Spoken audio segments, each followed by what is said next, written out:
What did you say? Has your brother ever worn white clothing before?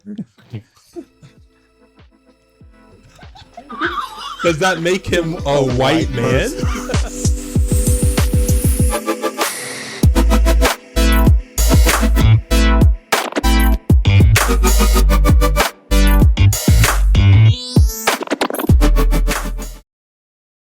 So yeah, motherfuckers, I lied. I wasn't gonna get that shit up done by the end of the year last year. It's whatevs. We're actually pretty fucking close to being caught up though. Yeah, no, you did catch up quite a bit. Yeah, I only have a few episodes left to put out, and we will be. I don't want to say end of this week, but there's a good chance by the end of this week, before we record next week, that we'll be completely caught up to most current, and kind of get into the swing of that. But in that process, something very funny. When I put out episode 37, so in episode 37, I had you guys look at a music video by A$AP Rocky called Taylor Swift. It was a super crazy, trippy one. Yeah. I think about that thing very often because it's so cool. It's so cool, right? Every angle, there's something new. It is.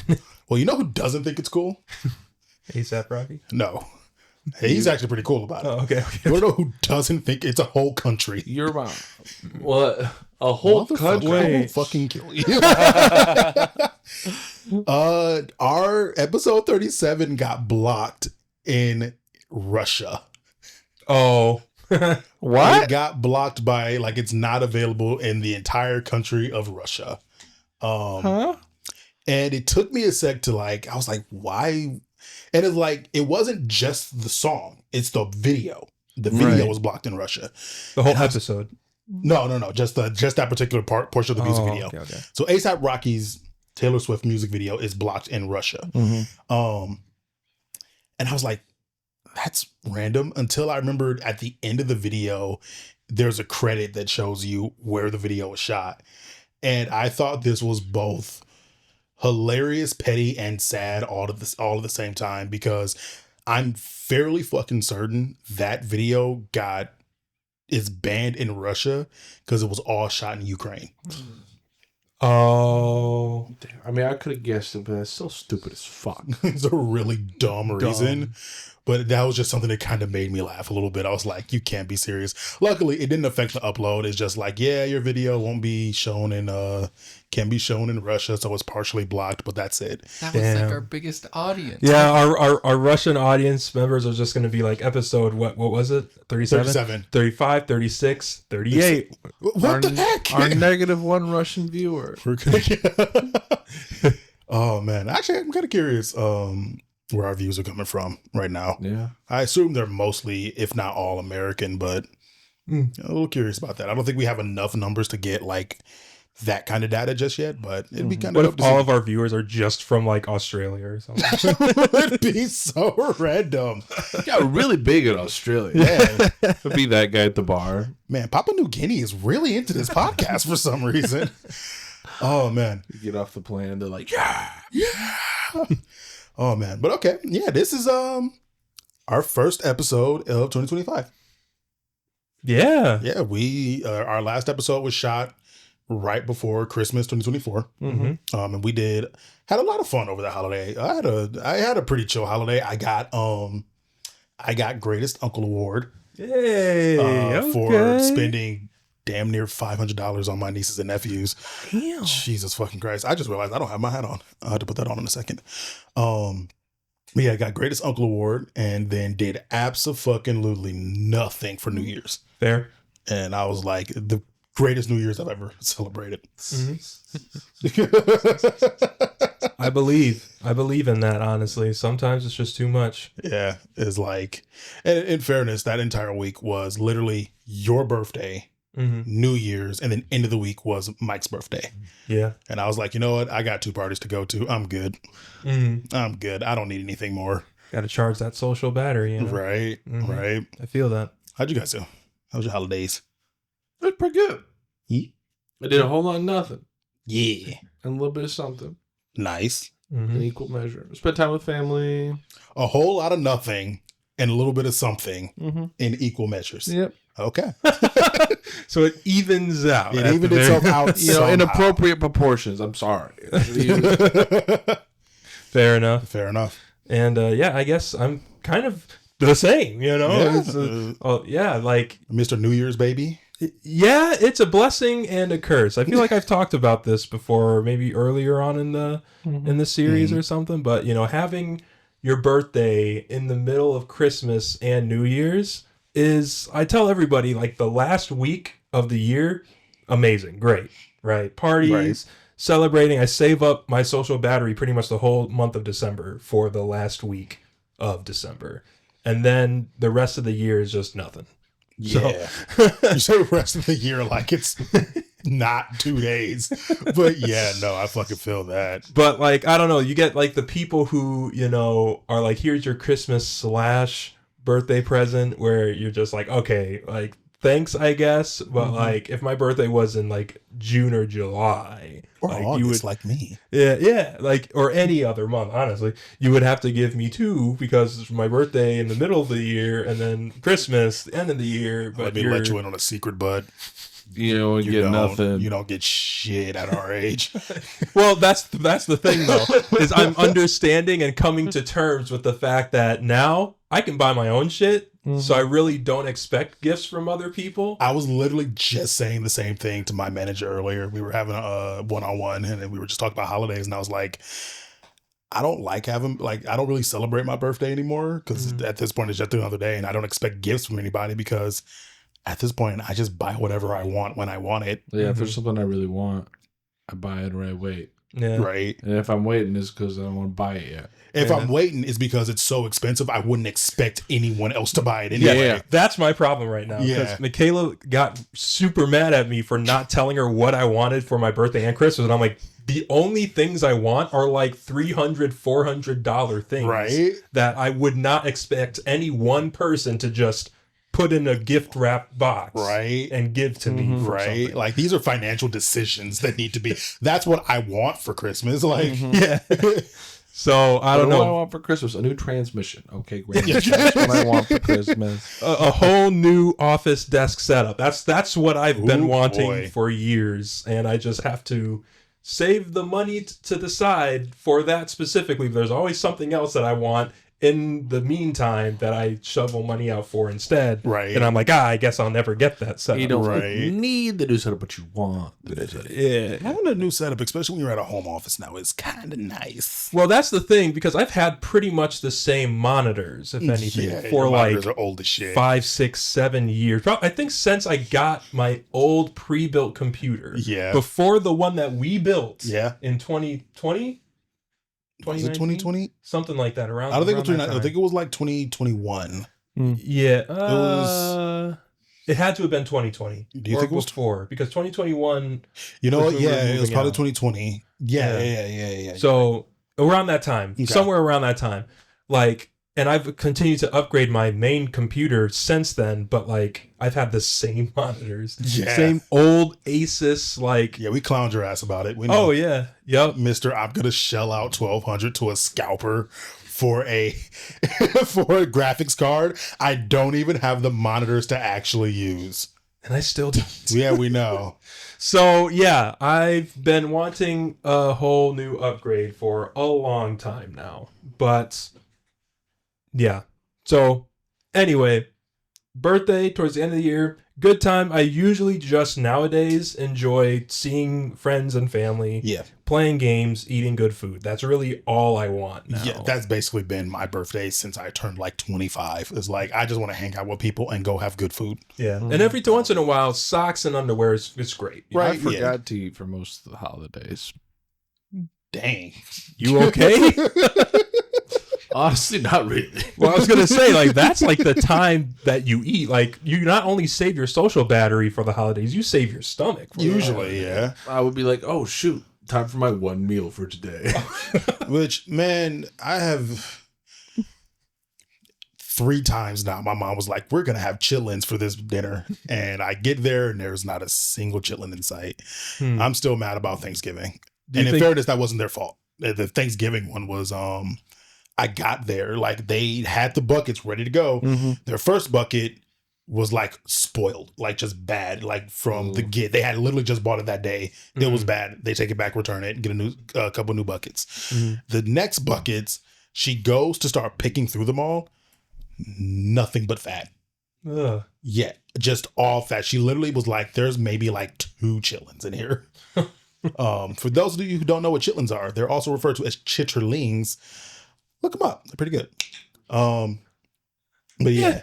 And then she was, yeah, I know, debatable, but it's slave food. All right, when they're cooked right, they can be good. I don't think I've had a really good chitlin dinner. Good to know. When we finally get some at my mom's house, I will make sure you get some. Chitlins are essentially pig intestines. It sounds disgusting, and it probably is. But we grew up eating it in my house and we love it. Like our grandma used to make gigantic like vats of it. Like it was, and me, my brother and my sister, we alone could go through like a good like 20-quart vat of it on our own. We love chitlins in our house. Okay. But yeah, it's like she was gonna do it for Christmas, and then now this one I blame my mom on because she was like, "Yeah, I'm gonna do it for Christmas." I got there and I was like, "Where's the chitlins? Where they at?" Huh? She's like, we never got them. Damn. It's like, dang, ma. Promises broken. Yeah. See, I think Christmas my mom revoked. undo Christmas. I'm taking your sewing machine back, Jackie. Control Z. Control Z on the sewing machine. See, like, I think my mom tried, or my grandma or mom or something a long time ago tried to do it a couple times. I don't know if it was like their first time trying it or not. I just remember not liking them. But I hear a lot of people say how good they are, especially culturally. You have to really know. You can't like just do them. You have to really know how to make them, right? Or they're going to be terrible, right? A lot of people say that they're good, but I'm just like, I guess we just haven't cooked them good. Yeah, it's like if you had just like one of us just randomly try to make sushi one day, it's probably going to be the worst sushi you ever had. Like it takes years of like doing it and training and practice to like know really how to like properly clean them, pick them, boil them, and it seems really simple like when you get down to it, because the broth is mostly just like seasoned water and some onion, but you have to know like how long to boil them, how long to let them simmer. Obviously, the picking and the cooking process is super important because they are intestines, and you want to make sure them bad boys are clean. But yeah, if my mom ends up doing them at some point, which at this point I'm probably going to have to buy them and make her do them myself, but if she ends up doing them, I'll let you guys know. Okay, yeah, for sure. I'd love to try some really good cooked chitlins. I never really thought about it. I just was like, I don't like chitlins, but I'm like, why don't I like chitlins? I was like, well, I've only tried it once. Yeah. So I feel about you. Dang. That's fair. That's not fair at all. Fairly me. Oh, man. But no, honestly, thinking about it gets me thinking about like all the other stuff that like my mom or grandma or grandparents have like cooked before that they do really well. That is not, at least I don't think, as common. Like liver, like they used to cook a lot of liver. Really? I don't know why. I don't know if it was a health thing, but like for a while they did liver, and for a little bit I was like, ugh. But then I tried it and I was like, ooh. Okay, this ain't too bad. Yeah. I believe I've had liver at least once in my life, and I remember liking it. But we don't do it very often in my house either. Yeah, I mean, the last time I tried it was like a decade ago, probably. Right. But I remember it distinctly being really good. Yeah. As a matter of fact, I remember it was, I think, Doug on like Nickelodeon's Doug, in which like there was a whole episode about him having to eat liver and onions or something like that. And that always stuck out to me because I was like, I like liver. Yeah. Like liver wasn't that bad to me. Was the show playing it off as like, this is a terrible meal? Absolutely. Yeah, no, they were absolutely doing the thing of like, the whole episode was literally centered around him having to eat liver and onions as like a dare or something, or as like a bet or something like that. And the whole episode was his dilemma with being able to eat this dish of liver and onions. And by the end, he does eat it, and I think he does like it or something like that. But it was like, I don't know, it was the same thing with like broccoli, where broccoli is always played off in cartoons as like the worst thing a child could ever eat. And I'm like, broccoli and some ranch, bro, this is pretty freaking good. Put some cheese on that Cheesy shit. broccoli. Yeah. Broccoli alone, absolutely bad is what I said. I don't. Oh, okay. Broccoli alone, though, absolutely trash. I don't think I've ever had liver. I know my grandparents really like it. But yeah, most organ meat's really fallen out of favor. Yeah. Just like in general. Yeah. In fairness, it is stuff like organ meat. A lot of the organ meats, weird part of animal stuff like chitlins, pig feet, turkey neck. A lot of that stuff is really like poor people food. Turkey neck, man, I love me some turkey necks. Turkey knuckles is easily one of my favorite things. No. Yeah, like if y'all have never had turkey knuckles, I don't know where they actually come from. I'm actually fairly certain that they are joints on the bird from somewhere, or they could literally be the knuckle joints, but they are, when made right and the way my parents make them, oh my fucking God. Is it like meat or is it meat. like it's meat? Okay. So it's meat around what looks to be like either a cartilage or it's like meat around a joint, a bony joint, but it is so fucking good. It's so good. I gotta call my mom and see when the next time she's making that, because that's one of those things that that's just a weeknight meal at some point. Interesting. Throughout the thing, but it's so freaking good. What other stuff have you guys eaten? Yeah, let us know in the comments. Childhood, current, maybe things that are a little unorthodox, or maybe things that stuff people misunderstand. Maybe. Yeah, what's your mom? Yeah, like your mom specifically. You right here, David. Fuck you, David. You, David. No, we love you. We're sorry. Well, like, comment, subscribe, and then after that, we hate you. Nah. Yeah. Hope y'all holidays were good though. Yeah. Everything. I hope y'all guys are having a nice, peaceful, eventful. Luckily, nothing crazy happened yesterday. We're recording this on the 7th, by the way, of January. Yeah. This whole past week, though, a lot of shit's gone down. A whole lot has happened in the world, but we'll get into that another time. Yeah, like Tom Holland and Zendaya might be engaged. Yeah. Wait, what? You didn't see that? No. Hold on, what? Perfect reaction. Oh, shit, Tom Holland, you might get your kneecaps taken, bro. That's okay though. No, are they for real? Yeah. Yeah, for real. Well, yeah. It's I mean, it's very much like we don't actually know what's going on, but like I honestly wouldn't be surprised if they're already married and it's just taking this long for everybody to like catch up to it. Yeah. But yeah, Zendaya was seen on the red carpet with a ring on her ring finger. And when asked if it was an engagement ring, she did not confirm or deny. Just dodged the question. She was like, maybe. We know they got a house, so wait, they do? Yeah. I don't keep up with celebrities like this. Like, so y'all are my rumor mill. we know they got a child. I don't keep up with them either. I just saw a clip from. I don't think that's true. You can't get me that way. But there was a photo. When was Zendaya ever pregnant? Yesterday. it was like she's about to be by this motherfucker. No, I what I did see was I saw an image of like Taylor Swift and Travis Kelce with a child, and I had to be like, yeah, they haven't been together. Is that AI? That's AI, right? Or it's Google. Tell me this is AI. Or it's a niece or nephew. I think they. Well, I don't think that it was like a Christmas style photo of them like sitting together with. And that has to be AI. It was AI for like sure. Taylor Swift being pregnant would have been the biggest news. I was like, there's no way I would have not heard about this. As someone who doesn't even listen to Taylor Swift, I know for a fact that I would know when she's pregnant. The Swifties would have been so loud. That would have taken over the internet, like, more than anything. Yeah. Kendrick and Drake did not take over the internet that bad. Like, Taylor Swift would absolutely bogart over that shit. Actually, I don't know. Part of me would almost, if I was Taylor Swift and I knew that there would be that kind of reaction, want to, like, keep it. Okay, you hide it. That motion is crazy. That is a little crazy. But also as like one of the hottest touring singers, which I think she's still on a tour, or is she done with her tour right now? I think Air's tour's done. Okay. Yeah. But like even then it's going to be really hard for her to stay out of she would have to disappear in a way that would raise too many questions.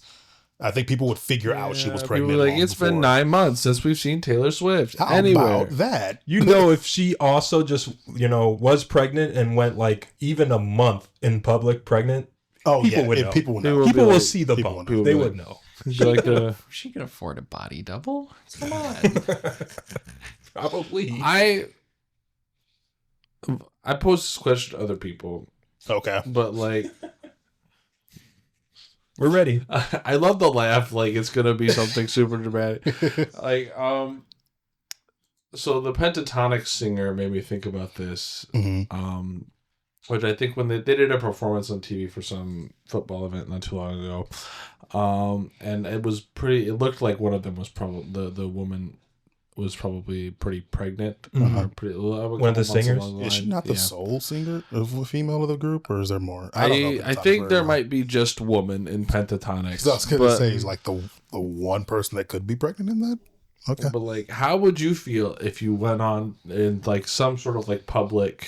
You wanted a talk show, you wanted a performance, you wanted something like that, and you were like, that went pretty good. What were the public reactions? What were the? Everybody thinks you're pregnant. Dang, I just put on a Just, little like, 15 the search pounds. results were about you, and just like if I'm not pregnant, you're not pregnant.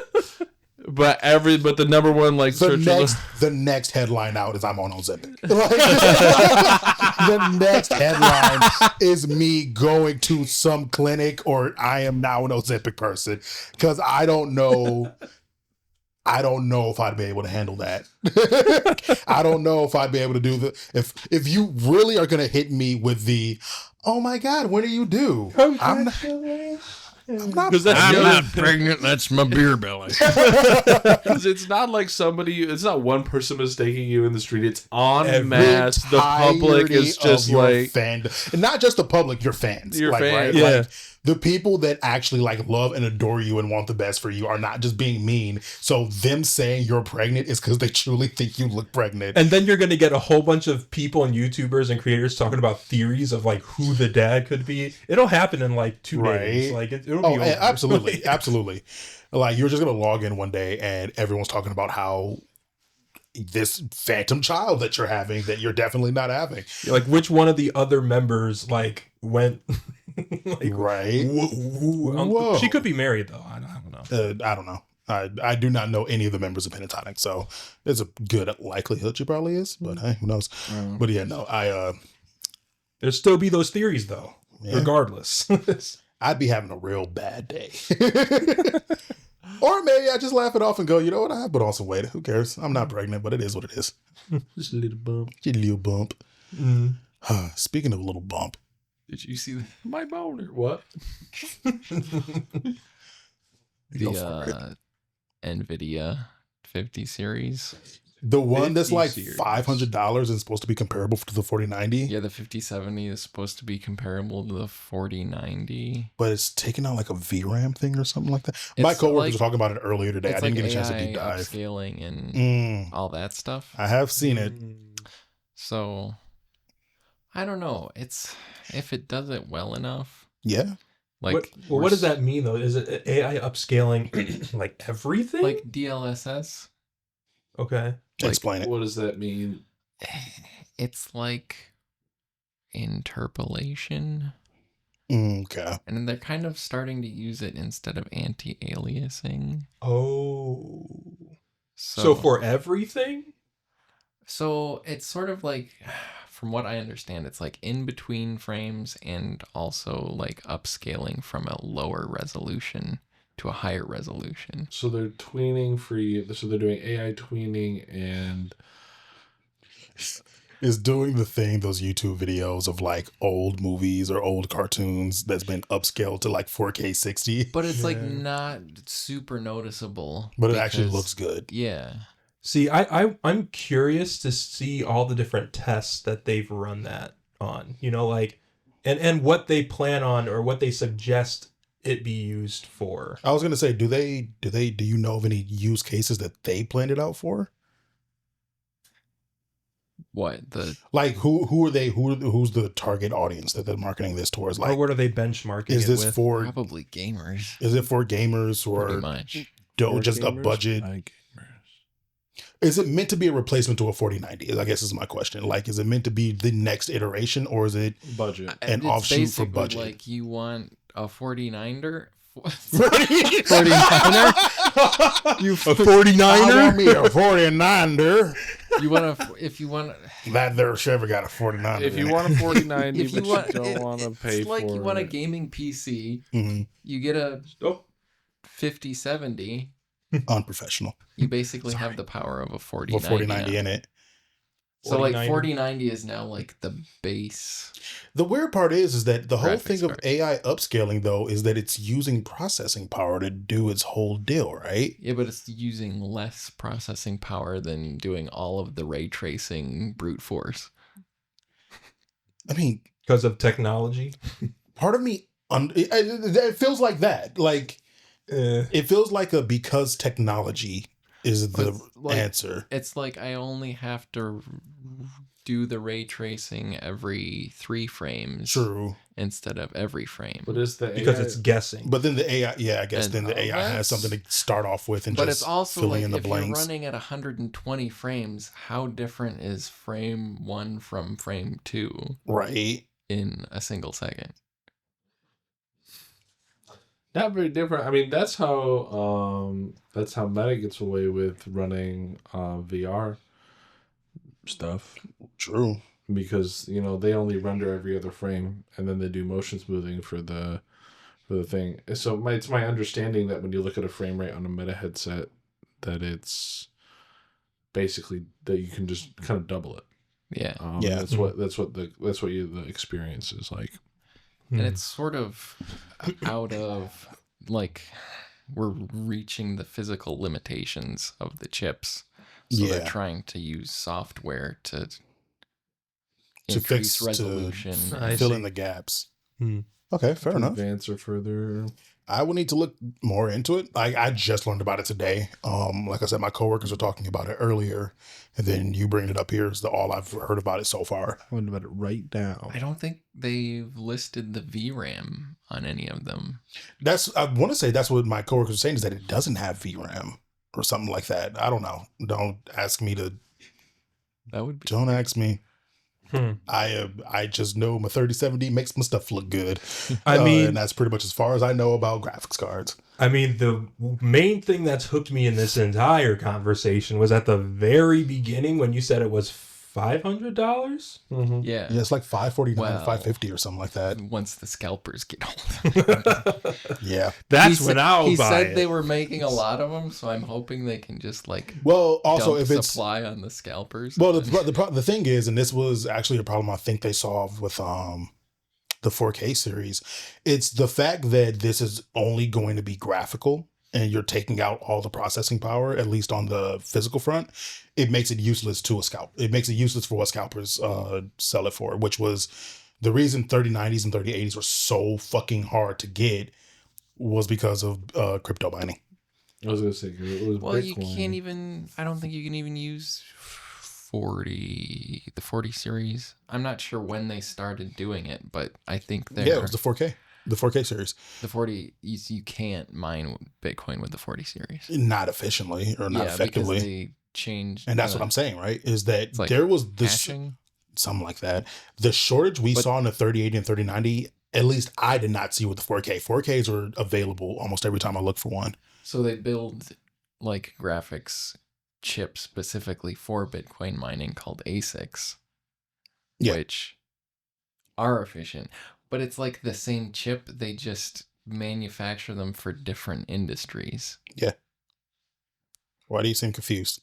I don't know, because it's like, What different? yeah, why is there not a shortage if you're I don't know. Wasn't there some other regulations on the back end though about how crypto mining could work that also kind of like, fixed that problem? That's a great question. I don't think, Bitcoin hasn't changed. I know Bitcoin hasn't how the changed, mining- but Well, Well, it's less effective to mine, but I haven't heard about anything on that because either way, the conditions that led to the 3080 and the 3090s having such a hard time and getting scalped so quickly, which I think when you separate out those two parallels, you have less competition for them too. I feel like the 40 series was better, like easier Yeah. to find and not Way easier. sold out everywhere. Yeah. But yeah, whatever the changes that they made. So I still don't think scalping is going to be as bad as it once was. I think scalping is not going to be nearly as bad. I'm sure there's still going to be some scalping because that's just how any new thing goes. But I think also that whole fucking, because you got to remember also I think the chip shortage kind of played into that a little bit. Oh, that's right. Yeah, that was playing too. into it quite a bit. But yeah, it's like that whole fiasco has probably taught every electronics manufacturer some lessons on how to deal with this going forward. Yeah. That also makes things a lot easier. Well, you would hope. You would hope. Yeah. That is the thing. Nvidia in particular. And if you want a 5090, it's 2K Really? just for the graphics card. What? I'm just not going to do that. I mean, Depends on what industry you're in, like Yeah. what you're doing with it. But like- if I'm in an industry, I hope that I'm either like have a business that's going to help offset that, right? So Right. like, Which is perceiving why, return on the yeah. investment. 5090s are not going to be useful to the average consumer. It is being sold to game companies and manufacturers of PC shit. Yeah. But also just given how much everything has been leading up to it, that actually tracks. I don't think 2K is not a price I'm going to shell out for. I still have I'm rocking a 3070. So clearly I'm not looking to upgrade super quickly. I don't need to be on cutting edge, but I want to say, given how much, they came out for like $1,500 a piece, Yeah. MSRP. So 2K for a 5090 is not it to me. It's a crazy price, but it's a expected price. compared to the like processing power increase, Yeah, I feel like it's that too. it's getting cheaper. It is, because we're like quadrupling processing power. for a quadruple of processing power for only a 25% increase is not crazy. And I mean, 25%. Hold on, wait. 30%. yeah, and I mean, Nvidia could do that too. They know they're the company. Yeah. right? Their stock has gone up. It has been going up consistently. Mhm. I have a tracker for that. It has been one of the most profitable stocks I've put into. But with the demand from all the AI startup people going on, that's where they're selling it all. Yeah. So Mm-hmm. All the games that are releasing now have like the Nvidia like logo on it. And it's like, oh, AI upscaling or AI, Yay. technology is used in our game for smart NPCs or a whole bunch of other stuff. You know what?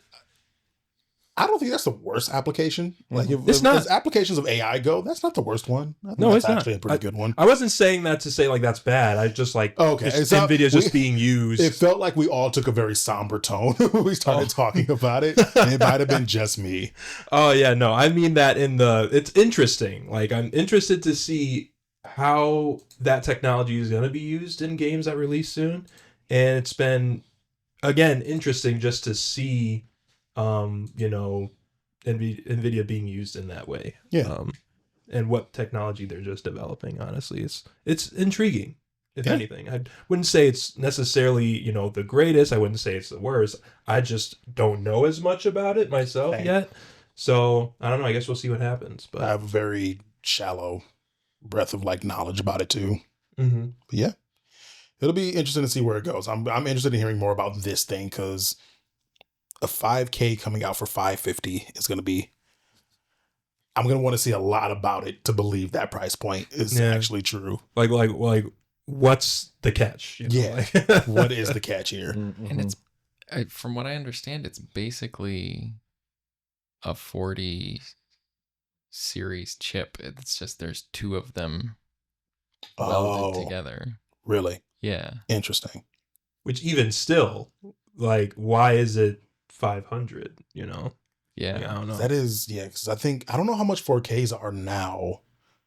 I remember when they first dropped, they were only like $1,000 for a bit, but even then, I can't imagine them. They're low enough that two of them welded together could be 550. Yeah. It seems like it'll be something to keep an eye on. They're cutting some corners somewhere. We just got to figure out where. Right. Well, and that's I saw a bunch of videos too that all of the titles of all of them were like, it's not a 4090 Right. or whatever. Like, I don't know how it's It's probably basically almost a 4090. I mean, Probably. they're probably just being sticklers. Comparable. I mean, if I can get comparable performance for a fraction of the price, I would give it a shot. I mean, somebody like me who wants to be able to like game on a PC but does not want to spend that much money on chips and stuff, that sounds great to me, even if I'm suspicious of the AI intro whatever they're doing. It's not even a suspicion about the AI that I'm suspicious about. It's What- legitimately the build quality of the thing is like, Well, yeah, something 'cause- has to be going on here. Well, what I say is I'm suspicious of the quality of the technology that they're putting into the chip. Oh, okay. Like, Yeah. We will see. We shall see. Yeah. So, Anyways. I forget how long ago it was. We were looking at some AI videos, and I remember specifically one of the ones we looked at was a Will Smith, the spaghetti Will one, Smith right? The spaghetti, yeah. pasta, yeah. The famous It was upsetting. It has not been that long since we talked about that. Even in that episode, I was like, the speed at which AI video has gotten better is scary. And the speed with the trajectory in which we're watching this thing is kind of crazy. I'm fairly certain aren't even a full year out from the episode we talked about I that. was gonna say, I think we talked about it in the spring. Yeah. And this is one you posted, Kent, Yeah. of Wow. Like the way the rice. Yeah. the rice, the water, the fire. If you're not watching, watch. What the fuck we doing? But if you're not watching, we're watching a video of a dog making curry. And The penis. meanest, Like even eating it. the way the dog is eating it is It's like the way some of it looks so real, just besides like a few little things, like the way the spoon flips around in his paw and stuff. it flips around the way he puts it down. That doesn't look really good. The weight. All the movements on the dog you can tell are AI, but they are still accurate to a way you would expect a dog to move. Or like it looks like somebody's Yeah, like he's like pawing.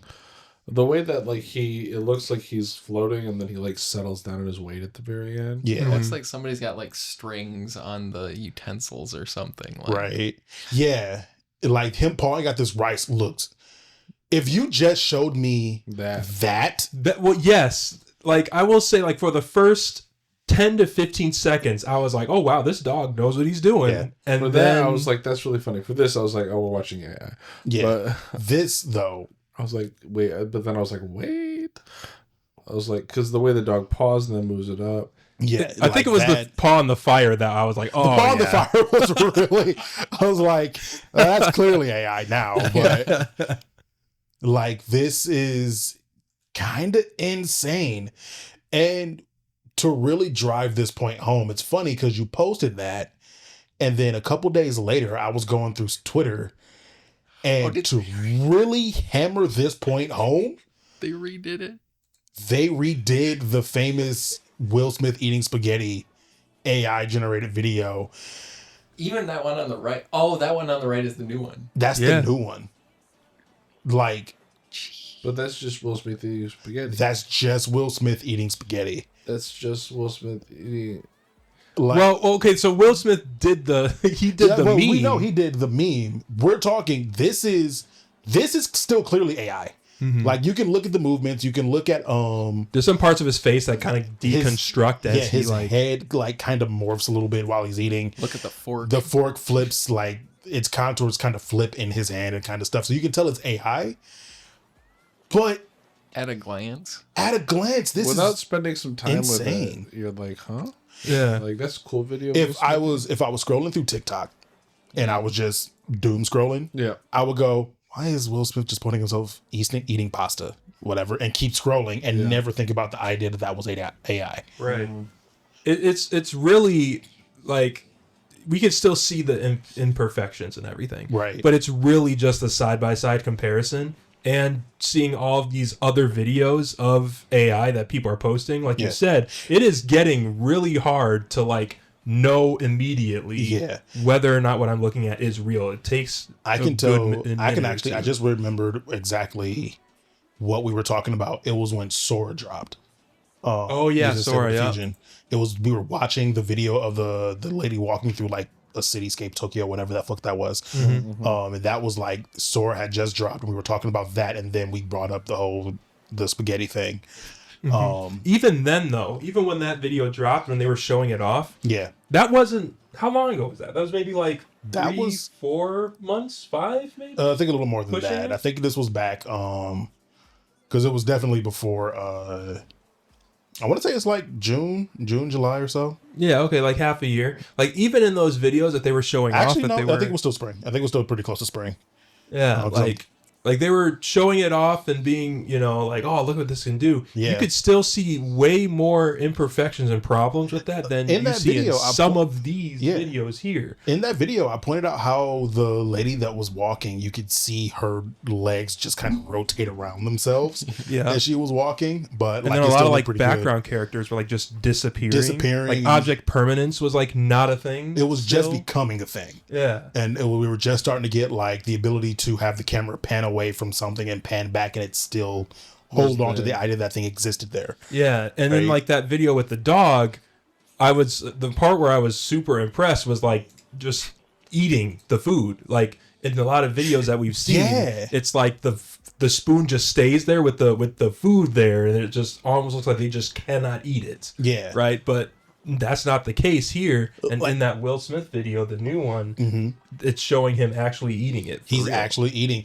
And like, even to the point that it has him like stuffing his cheek with a bite for a sec. This is. Do you know what AI this is? I do not. And this is the Twitter page we're looking at is Dexerto. As a matter of fact, I think it was the guy that showed the Sora video, maybe. Yeah, this is just content stuff. Yeah, I don't know what this was made in. Oh yeah, I saw that one. Yeah, this weird bit I never need to see ever again in my life. I don't care for that. I don't ever need to see this again. I don't care for that. We just don't need to talk about that.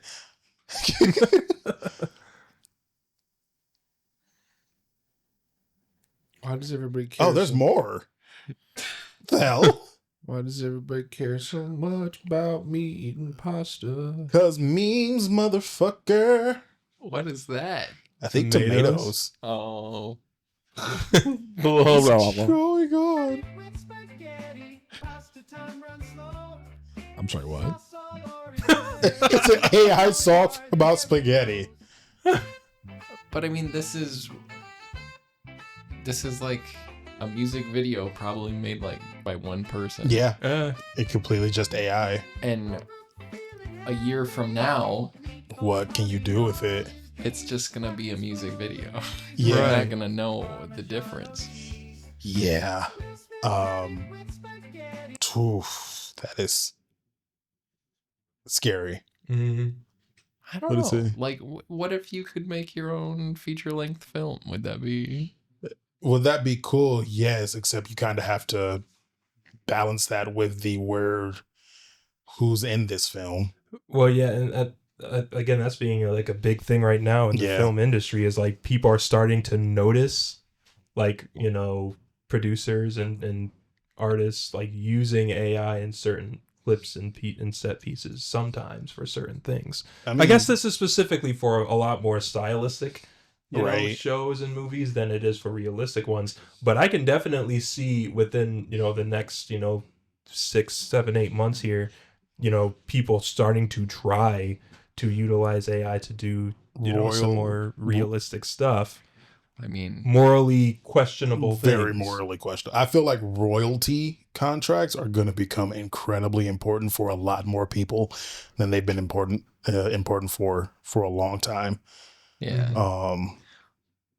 I just mean, like, I don't know. When I started sort of school, I was like 16. I did like a summer thing at Kendall. And all the professors there like kind of scoffed at 3D technology in like an art or animation sense. Mhm. And I feel like it's sort of the same with AI. I know there's I differences. think we have two very I know different that- classes of concerns about this. I know that it's definitely different, like based on how it's trained and everything. But it's sort of going the same way. It's like the future movies will probably all be AI generated in the future. I'm okay, I mean, there will be like live action, like right? pure, It's like the idea of an AI generated movie isn't what bothers me. And with a lot of people, when you let them talk enough, it's not the idea of the animated, it's the generated movie. voices and It's the voices and what is the pay looking like for that? What are royalties looking like if the person is dead? In the case of like and the main idea was like James Earl Jones. Like, do we use AI to keep letting him voice Vader in the next Star Wars movies, or as Mufasa in whatever the fuck?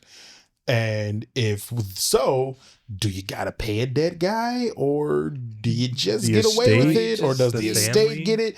you There's- just record his consciousness on an engram and then you make him act. I don't think which comes into human rights violations, and is this? There are so many moral, ethical, and legal pitfalls, ramifications, I don't even know what word I want to use here, that I say we, but like corporations and the way that everything's set up right now is just not ready to deal with. And it's happening so rapidly that I don't know if we're going to be able to deal with it unless we take a really concerted effort to do so and to really start hammering out some of this stuff. I don't think we have a fucking clue what impact it's going to have in the future. No. Right? Yeah. Like, you talk about the scariest thing is its potential for misinformation. Yeah. But like when we talk about such a paradigm shift, such a technology that's such a paradigm shift for us, for humanity, for what its applications are, like, you know, when they first introduced records, they thought they were going to use them for personal recordings in the office so that you could take notes. And then ladies got a hold of it and they were like, I'm going to listen to music. Yeah. And then that's what we did with it, right? Like when VR first came a thing, they thought it was going to be games, and then Zuck thought we were all going to sit in our VR headsets so we could go shopping. And we still don't know where that's still in the process of developing and like cementing itself in our like its place, right? We got to put it to glasses. I was going to say that's another part of it is, and it comes back to it's happening so quickly. We keep seeing this with every technology shift or paradigm shift of we haven't even figured out the last one. Mm-hmm. And here comes the new one that we now have to also start trying to figure out and think of. And it's hitting a point where The old one is the new one is accelerating the old ones. yeah, I don't know. I don't know what's going to happen. I don't, and I've mentioned this a few times. I don't absolutely hate the idea of AI, even if like in general, as a generative tool in creative processes, I don't hate the idea of it, but I can't trust the people that will be the people that will have the people and the corporations that will have the greatest impact with it. I can't trust to do it ethically. Mm-hmm. And that's my biggest problem right now. Yeah. Like if you're talking you generating a feature length film that is never going to see the light of day outside of maybe us or like us playing around with like Midjourney or some shit. Yeah, I don't care about that. That's cool. That's why I'm not going to fucking bitch about that. But it's when we're getting to the point of like the places with the money to be able to do this stuff in the mass scale, and we're still figuring out this whole capitalism deal. Mm-hmm. They're trying to profit off of it. That's where the problem comes in for me.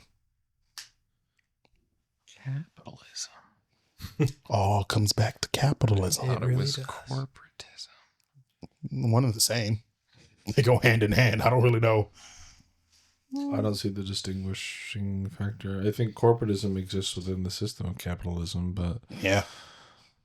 It's not really capitalism. Like, The pursuit of profit is, we can boil it down to the ever increasing pursuit of profit.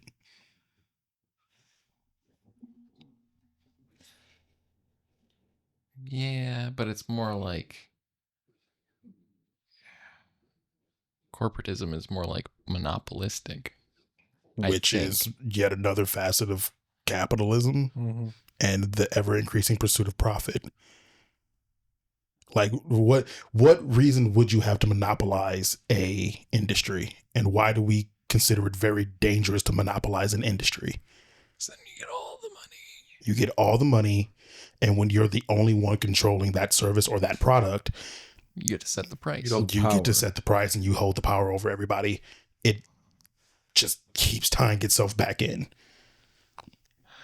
I don't know. I'd have to look more into it, but I feel like there's probably distinction based on the fact that I there's think that two is- different names. I think the distinction is negligible at best. And Well, yes, are they two different things? Well, I would want to know what you're trying to highlight with the distinction. Right? Yeah. Why is the distinction meaningful in the context of what we're talking about? Like, because when we're talking about corporate greed and the effects of economic inequality and the diminishing individual labor and supplanting people's ability to provide for themselves, I think that all kind of ties into capitalism, and I would be curious where you're trying to distinguish corporatism and what that distinguishes, and how that. I guess sort of more like the monopoly side, like power piling up under one person, and then they're the ones that can lobby to do whatever they want to do with AI legally. So you're more, when it comes to things like this, you're more concerned with the technology ending up in the hands of a single or very few powerful entities Being that- consolidated into a powerful entity that So I think this is something monopolization. this is something you've conveyed. I was gonna say funny enough, I put that episode out recently, but it's Right, because we had this before, and I'm still trying to see where you're getting at, because it feels argumentative, and I'm not certain what the argument is here right now.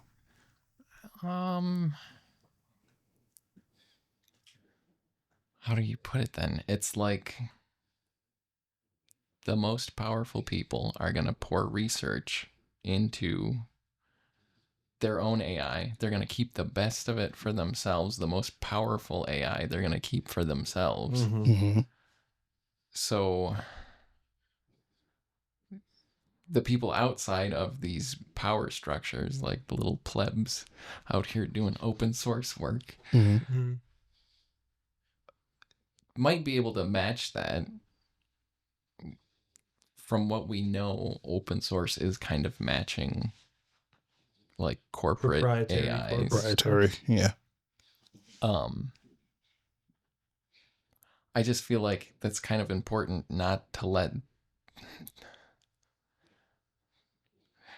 like private versus public AIs get too far ahead or behind each other. Or like, Question: what have we said that makes you feel that we would disagree with that assertion, or do you think we disagree with that, or do you like?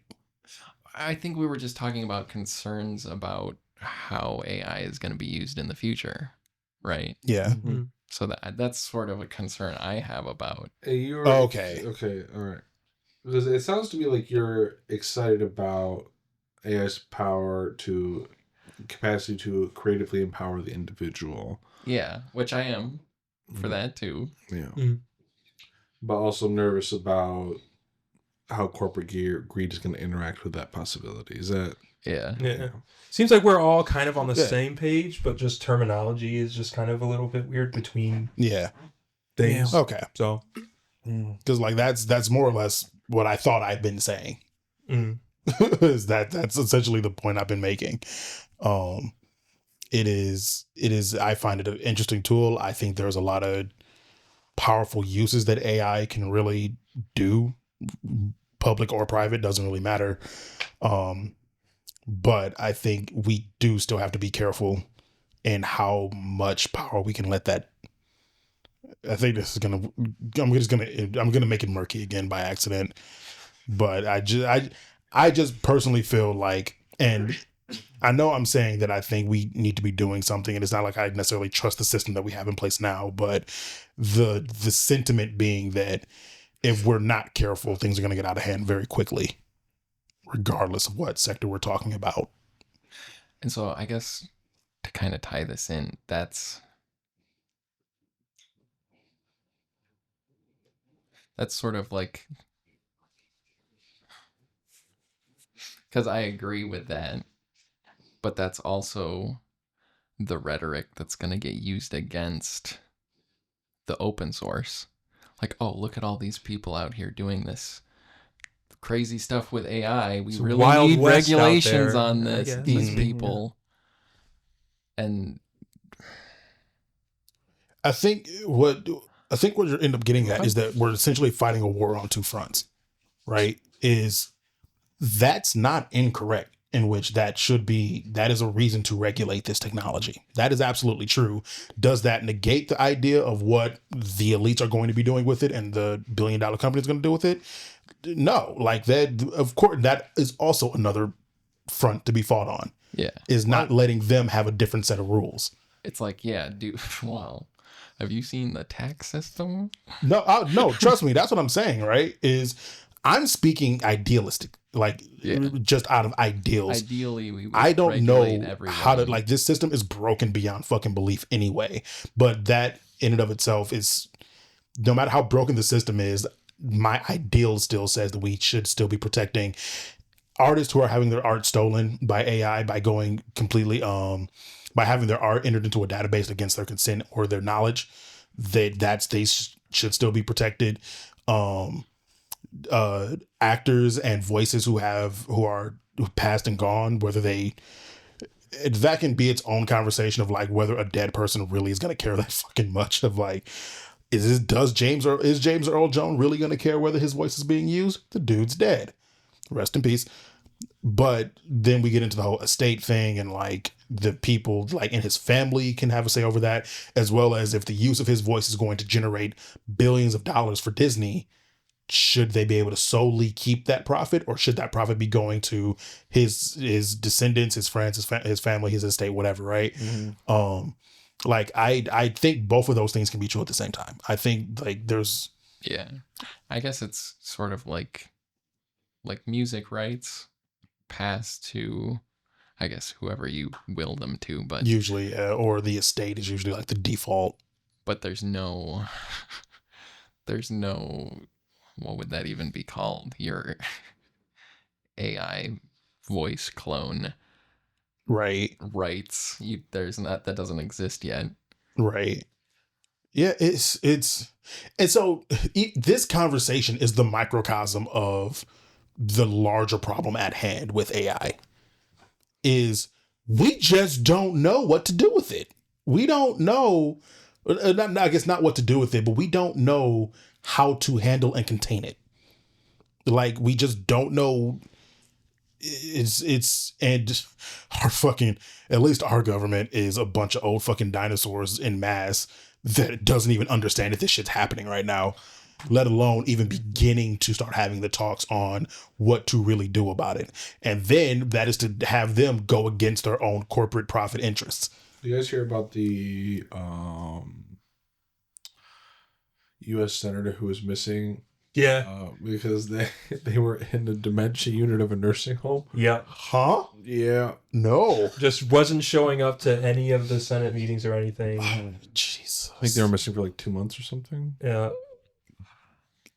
This is the head of like the House Appropriations Committee. Every facet of government needs to have a term limit. Yeah. Like, there needs to be a term limit and an age limit. There should be no one. I've said this quite a few times before. I'm fairly certain I've said it on the podcast, but if I haven't, this is going to be my extreme stance. There should not be anyone older than, there should be no one more than 20 years older than the median age of the population. Like in any branch of government. We should not have fucking late 70, early 80-year-olds running for president. Mitch McConnell and Nancy Pelosi and these other fucking dinosaurs across the aisle. This is not about left or right, Dem versus Republican shit. These motherfuckers are too old to still be running the country. Wisdom be fucking damned. I don't give a damn about wisdom. If the median voting age is 45, there should be no one older than 65. Like, that should be the set limit for how old you can be. If you cannot understand the current world in which we live in, you cannot be running it. You just can't. You cannot be tasked with governing and making choices and decisions on any of the important facets of a life you don't know. If you remember certain events when you were a child, back before certain people had certain rights. If you're old enough to remember when Jim Crow was established and abolished, you're too old to be running the government. Yeah. I don't give a fuck what side of the aisle you sit on. If you're older than Ruby Bridges, you are too old to be in running running this country. Yeah. Like, that is, and Ruby Bridges is like 70. Like, oh my God, it has not been that long. But holy shit, like, there has to be a maximum age limit as well as term limits. Like, the Supreme Court justices should not be sitting as long as they do on that bench. At least 80. At least. At the very least. Like, yeah, that's the minimum ask. It is like some of these jobs should not be till death. Like, it is insane that these guys get to sit in power for as long as they do. But speaking of sitting in power for as long as they do, we saw the Sonic 3 movie. I don't see the connection. Don't worry about it. Don't worry about it. I don't see the connection. I'm happy for the Shut up. subject change. I don't see the connection. Shut up. You know what? Quit thinking about it. Give me another take. Give me another take. Okay. I accept that this is our thing now, actually. Speaking of term limits, we saw the Sonic 3 movie. Speaking of things that go on for longer than they should, but actually not. Okay, I got it. Okay, we're listening. Okay, This better be good. Speaking of things people remember from 50 years ago, we saw the Sonic 3 movie. Gerald Robotnik, the events of Shadow happened 50 years ago. Okay, as far as the movie is concerned, and Gerald Robotnik is one of the main antagonists of the movie. Okay, that's a stretch. But at least there's something there. It's there, since y'all wouldn't just let me have it. It's got some meat in there. For sure. Why would I let you have that? Because you love me. That's why. How about, But that much Because though? we're friends. how about speaking of Jim Carrey playing Dr. Robotnik for the rest of eternity? That's not where I thought you were Okay, going. speaking of term limits. See, you said Jim, and I was like, oh. He's talking about Jim Crow, Jim Carrey. Like, Speaking of gyms. Another stretch. Speaking of black characters. Speaking of gyms and blacks. Oh, God damn it. Speaking of gyms and the coloreds. The colorful bunch. The colorful bunch. Yeah. You're a colorful bunch. Anyway, Shadow's black. Knuckles is black, Cameron. cultured, colored. Yeah. Speaking of seeing white people that never get harmed get fucking murked in a movie, Maria Robotnik. Can we please just start this fucking segment now? No, our whole thing now is just talking about starting a I've been segment. ready to start for like 5 or 6 of these. But One of them is named Jim C and the other one's black. You're right. God damn. everything's connected. Everything's connected. And the one that's called Jim C technically has control over the black one. He does. So, does. Are we going to boycott Sonic 3 now? We're going to look back in time and we're going it's to too realize late for that Sonic 3 was the return of racism to the U.S. and That's the entire commentary. I'm gonna write a Twitter thread now. Why Sonic 3 is racist. His mom literally named him Jim C. You guys. It's subliminal conditioning. Subliminal conditioning. I love how we're just taking Eggman's character, forgetting about it, and just saying it's just Jim Jim Carrey. C. It's just Jim C. Holy shit. Yeah. We saw the Sonic 3 movie right before Christmas. If you can't tell. If you can't tell. We really missed that segue about 30 minutes ago, where we could have just gone, speaking of things we did over the break. We watched Sonic 3. I mean, you brought the segue back. You called it right back. Why here. did you let me get 45 seconds into talking about it before moving us back?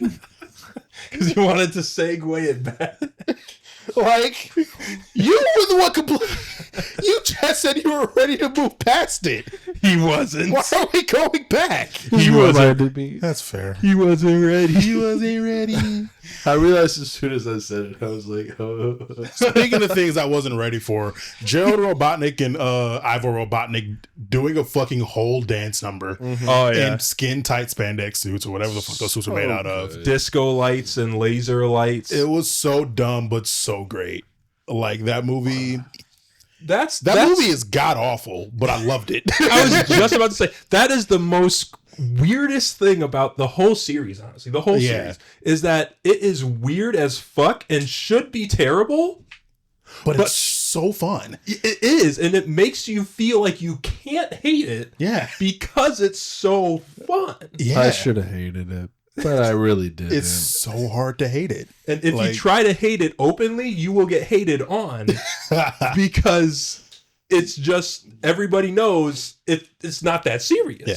To the point, earlier today on Twitter, I was looking through some stuff and everybody's like, do not see this dog shit of Mufasa. It was like, if you're going to go see anything, go see Sonic 3 because Mufasa is just dog shit. I don't know what the fuck I watched. Yet another one for the terrible music choices for a Disney movie about musicals. They rhymed brother with brother. Pronounced it weird. Was it 3 times? No, I don't. I thought you were going to say it was just the 2 times. Just throwing it I got to see if I can find that fucking clip. But I have not seen anything about Mufasa. I maybe saw one little clip of like a 5-second musical number when I was gonna say Simba, but it's probably not Simba. No, we wouldn't know because all the lions look the same. And that's not racist. I was about to say. Don't come for me. It's not racist. They just had to make them lions. It was a CG decision. Okay, they did that to themselves. They had the total opportunity to change it, and they did it. Literally, I know all of like 3 words from that song, and I'm assuming it was Mufasa singing about Scar or Scar singing about Mufasa. I don't know. All I remember is that he said brother in a really weird way, and then rhymed it with the word brother again. Oh. Or it could have been brother. It's really hard to understand what he was saying there. It was like brother. Shut up. You can do that.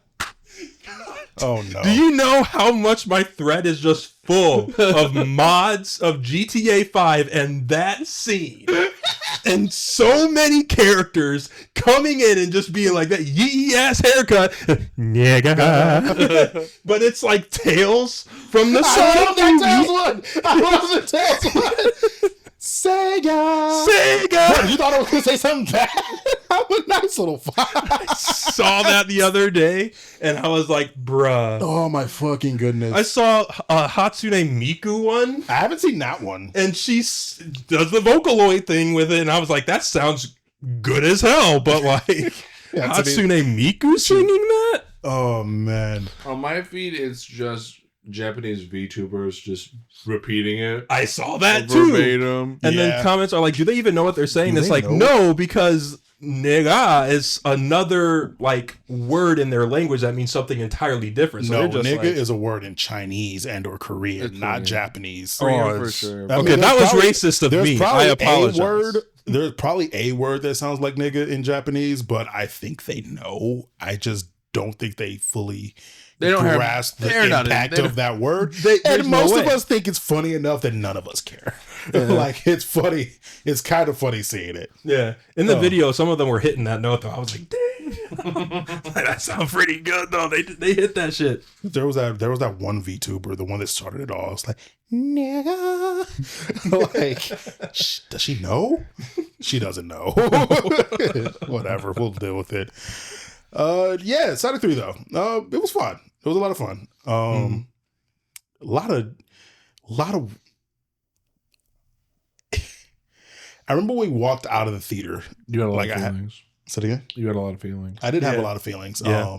I'm ultimately positive. One thing, and I mentioned this on Twitter, one thing I really enjoyed was they showed off that Eggman, and I still can't decide if this was a deliberate choice by the screenwriters or not, but they showed off feats of strength for Eggman that in any other context could just be comedy, just for the sake of comedy and slapstick, but also it could unintentionally or intentionally tie into the fact that Eggman is a power character in the Sonic series. Like, Eggman is canonically strong as shit.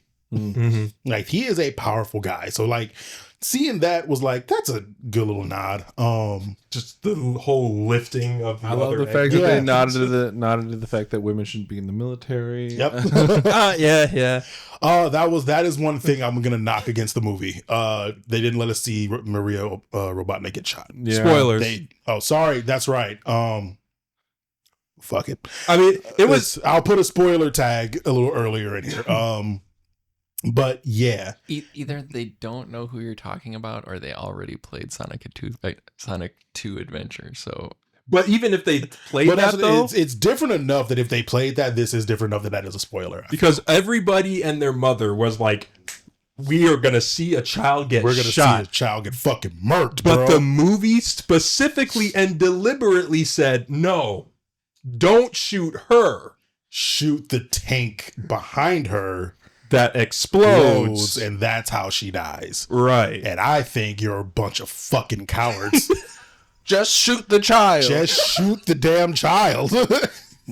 If she is not donutted with a bullet, I'm walking out. Don't like that. I've never heard that in my life. So I just said shoot the child, and I don't like what you said. I don't know if I care for that. Okay, y'all making it weird. No. You're the one who said Don't try donut to it. pass that off. You on said us. her skull into a scrumptious pastry. Okay, we're gonna cut this part out of the episode.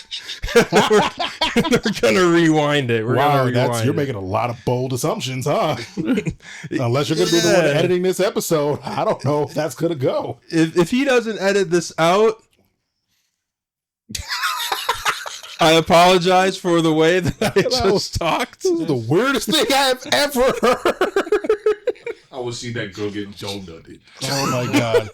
Oh my fucking god. technically, we're all just donuts. No, technically we're all eclairs. I don't have that much cum in me. But you're still cream filled. Why not jelly? Well, not anymore now. Well, Well, you know, Why not? not both of chocolate us frosting? seeing both sides of it's the like argument. no, you're at kind the of same right. Hold time. on, you're kind of right. We are the world's weirdest eclairs. We're cannolis, every one of us. We're all delicious. Yes. Cannolis. I've never really had a cannoli. They're pretty good. Yeah. They got cream in them. Is there any place around here that does cannolis? Big O's. Really? And it's been a really long time, so they might not be. They're honestly dead ass. They're probably just like some shit from the freezer. But when I went there in high school, I got a couple, and I was like, "This is good as hell." By the way, if you're new to this podcast and this is somehow the first episode you decide to watch, this is how this generally goes. This is a little worse than it normally is, but this is I thought we were doing pretty the only good. reason we're not called Distractable is because Markiplier and friends already took it. So Yeah. big O's. How late are y'all open? The pizzeria? Yeah. You can DoorDash it. Nah, they close at 10. Yeah. And I don't want to DoorDash. I don't want to give them money. Anywho, Fair. so Sonic 3. Yeah. I know one thing that we like both simultaneously agreed on is that the soundtrack was a little lackluster. It was not as a little bit like that. It was okay. There were nods right to Sonic Adventure 2 and other obvious Sonic stuff, but I wanted more. I didn't notice it. Like living like so in the trailer it was a rendition of Live and Learn. It took me a sec to realize that it was, but like very particularly it was the final battle scene, the whole space thing, and when they're playing Live and Learn again for that scene, it just wasn't as epic as it should have been. Like they tried making it way more orchestral and trying to do like a primal like jungle beat thing going, but it just was kind of flat. Like that was another thing that I was like, that's a little disappointing. I wish I could punch the friendship into people. Yeah, you could. You could punch the friendship into people. It's technically what punch, like that was a bit of a kind of a wet fart of how do we resolve this conflict between Sonic and Shadow? Sonic punched him real hard and then didn't punch him again. All the way to the moon. And then was like, no. And Shadow just gave up his ways. That's all it took.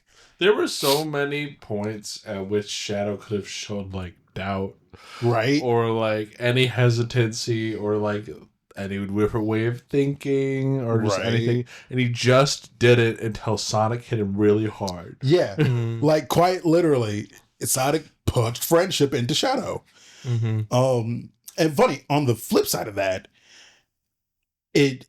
as I think about it more and we get a little further away from watching the movie, I kind of really like that Gerald Robotnik just flips a switch at the end just flips on Robotnik. You didn't like that the day of. The day of, I did not like it because I was like, that's really weird. But as I get further away from it, I'm like, I actually kind of appreciate that. I appreciate that he just is buddy copping with Eggman through the whole movie until the moment he needs to be back to evil, like fully evil again. And he just goes to being evil. I think that thinking about it now, I guess I never thought about that in particularly, but to me, it seems like it makes a little sense, if only because, and this is just story stuff, like if really the only thing he cared about was Maria, then he had nothing to live for anyway as soon as she died. Like all he cared about was revenge, and the quickest way to get that, as soon as that was achieved, fuck everybody and fuck himself, because he was like, I'll just die too. We would all die together. Yeah. Y'all took the one thing I cared about away from me. I like how there's no exploration as to where he'd been, how he survived 50 years, where did he get out from? How did he help Shadow get out of that prison? They just go, he helped him get out, but there's no explanation as to what he did in that moment. I love how the government was like, yeah, we'll let you get out of prison if you design a super weapon for us, and then just kept no tabs on it. Yeah. They're just like, they didn't care when his grandson, when his distant relation shows up again doing crimes, there's no possible crime so extreme, the government is employing an alien hedgehog an alien hedgehog, echidna, and a fox to two-tailed fox help them. Government and no one thought to go, man, we should look up that Gerald dude. We should figure out where he is. Like, just no mention at all. And it sounds so dumb. If I get an FBI agent, so does he. Yeah, right? Right. Like, and it sounds so stupid for the written narrative of a movie, and I appreciate it so much. I appreciate that they don't give a damn to explain any of that. Yeah. Let's just kill the general. Just kill the general. And he's dead now. Okay. The most cheesiest way, too. Right? Honestly. Table landing on top of him or some stupid shit. The whole like, no, the best part is he doesn't even sound like that. He's like, him dying was the most shocking thing to me, because he was like, hey, take this, Sonic. You need to have this. Like a whole ass table did fall on him, but the way that he was talking He didn't. seemed pretty okay. Yeah. He seemed pretty okay. Like, just get the ambulances there. But I mean, he's old. His bones are probably jelly. You're right. They just, one explosion, all his glass bones just shatter. Right. And like no one around him cared though. Like the lady one gave just a like shit. just saw the dead body. Is like, where's the key? It's not here. And then there was the whole mistrust subplot That that made just no never went sense. anywhere. Because there was never a point where we knew why the key was important. So she was like, I knew that hedgehog wasn't to be trusted. Why? Like, what's the problem? It took me so long to realize it was him leaving with the key that upset her. Because I was like, that was such an innocuous piece of MacGuffinite that I was like, I don't know. Okay, that key's a thing. Because, Robotnik and Shadow are like evil people here, right? And then like the general bitch was like, mistrust. I was like, what are you having a problem for? Like, what's your deal, lady? But Man, gotta give props to some of the one-liners though in the movie, like the one about where Gerald turned to Robotnik and was like, "You're no Maria." I was like, "Oh my god, ooh, that's a knife in the heart." Damn, Gerald. Like out of all the goofy shit that they do, Right? that just hit even That harder. hurts. Like what that came out of left field for me. I was like, "Oh, whoa!" that line had no right to be as just gut wrenching as it was." Just fucking cold. The minute he was like, hey, maybe we should destroy the world, he turns and he's like, I don't give a shit about you. Which that's that switch moment I was talking about, where it's like he was cool right up until he needed not to be, right, and then all of a sudden he just wasn't, and it was symbolized with the line, "You're no Maria." The way he dies though is so funny. So good. So funny. It's the most anticlimactic, most satisfying. Right. Just like, and he's gone. Oh. And also you're like, oh yeah, he's dead for sure. Yeah. No, he's that's not a coming deal. back. It's funny. I was reading a Twitter thread. I miss my wife, Tails. I really miss her.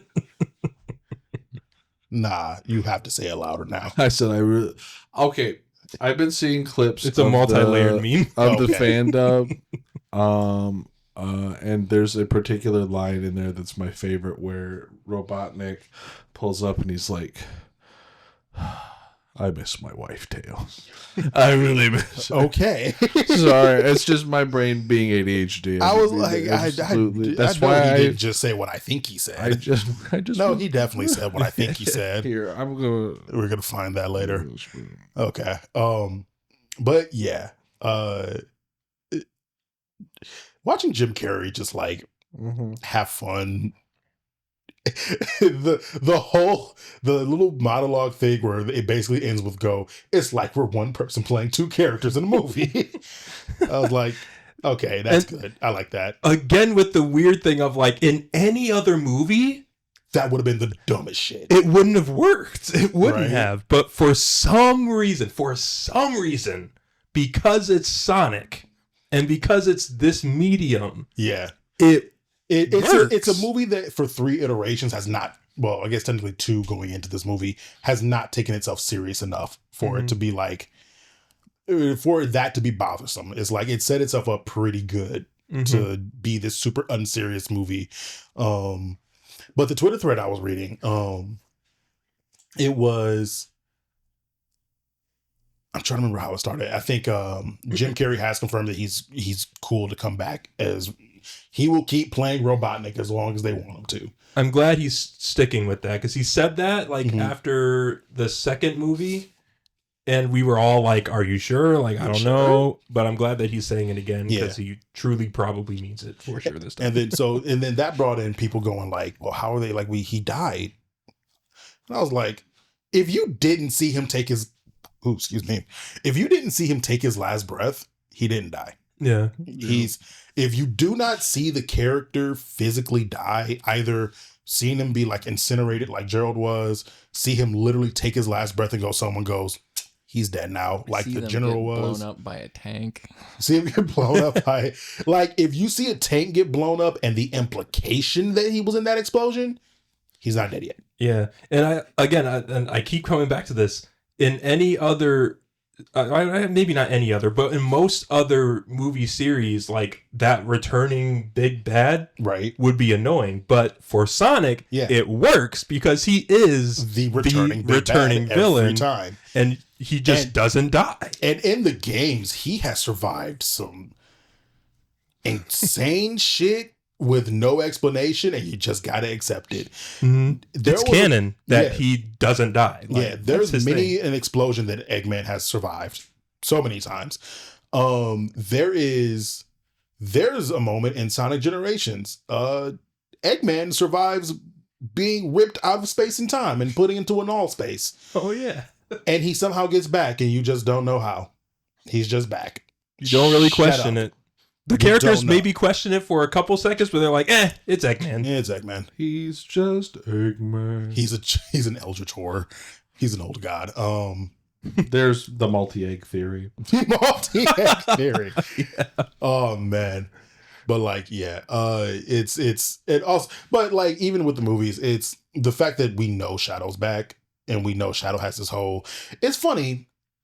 One thing I didn't really think about in the movie, but I thought about afterwards, is like Shadow's whole chaos control power is based on him using chaos emeralds to do it. In the movie, he can just do it. So, you know, the chaos emeralds, the things that let Sonic turn super and all that. He get yellow. Yeah, he get real yellow. That's a good point. In the games, so Sonic Adventure 2, Shadow steals a chaos emerald that's in the facility that he was being held in. Yeah. And you find out like he uses that to do chaos control. And you actually find out that Sonic can do it too. The chaos emeralds are the most MacGuffin item in any video game fucking ever. They do whatever the fuck you want them to do. Whatever you need them to do in the moment. Chaos. It's just chaos, yeah. And it's really interesting that he didn't need them. I guess it's not that interesting. They could just something I didn't think about until later. Yeah, they could probably just explain that with like, I don't know, his shoes or those rings that he wears, maybe like has stored up chaos energy or something. Basically, they just explain it as it's just a power he has. He has the power to teleport the way Knuckles has the power of being super strong. It's just like, yep, that's his power. Shut up. And it's just I do like how he also has the power of motorcycle. And power of motors, yes. Oh, we were looking at the last time we looked at the trailer back in like episode 36 or something. And you were like, where's his gun? I'm so happy he did get a gun. Yeah. You were like, if he doesn't get a gun, I'm rioting. And I was like, I'm so happy he did in fact get a gun. Did I scream yes in the theater when I saw his gun? I don't think you did. I think you did. Maybe not scream yes, but you were like, yes. I'm pretty sure you vocalized your happiness at that moment. And I think we all did. Because absolutely. He gets the gun and the motorcycle. He didn't get to cock it like he did when he's standing over Sonic, but still, he got the gun. But, just thinking of him cocking that gun. Well, I looked at, I saw a clip on social media that talked about the director wanting to essentially one-to-one copy, that moment, essentially. But obviously, there were reasons why he couldn't, and framing differences, but he tried to get it as close as he could to, hint and nod at that moment. Fair enough. In the game. Fair enough. So, I don't know, give us the Snyder cut. The Snyder cut. Yes. Give me the cut where they murk Maria just straight up. Give me the cut. Just donut Marie. Give me the cut where Shadow has a Uzi that he just fucking cocks. It just kind of goes nuts in Tokyo. Yeah. Oh, man. Absolutely. Holy shit. Also, I love the part where this massive disaster just went down in like a major metropolitan area of Japan, and the fucking cafe is just open again the next day. The Chow Garden. And then That was the wackiest shit. right? I was like, is this product placement? Is this? Yeah. just like- I mean, if that place exists, if the Chow Garden really exists, that's also, I love that that's how they got the Chow Garden into the movie. Mhm. That's, I think, of the ways of getting the Chow Garden in, that was a pretty good way to do it. Yeah. Oh, that's. I didn't realize it was a thing from the games. Yes, so the Chow Garden is actually one of the most beloved parts of the Sonic Adventure series. Oh. Because it was literally a little it was a little side garden you could go into and raise a chow.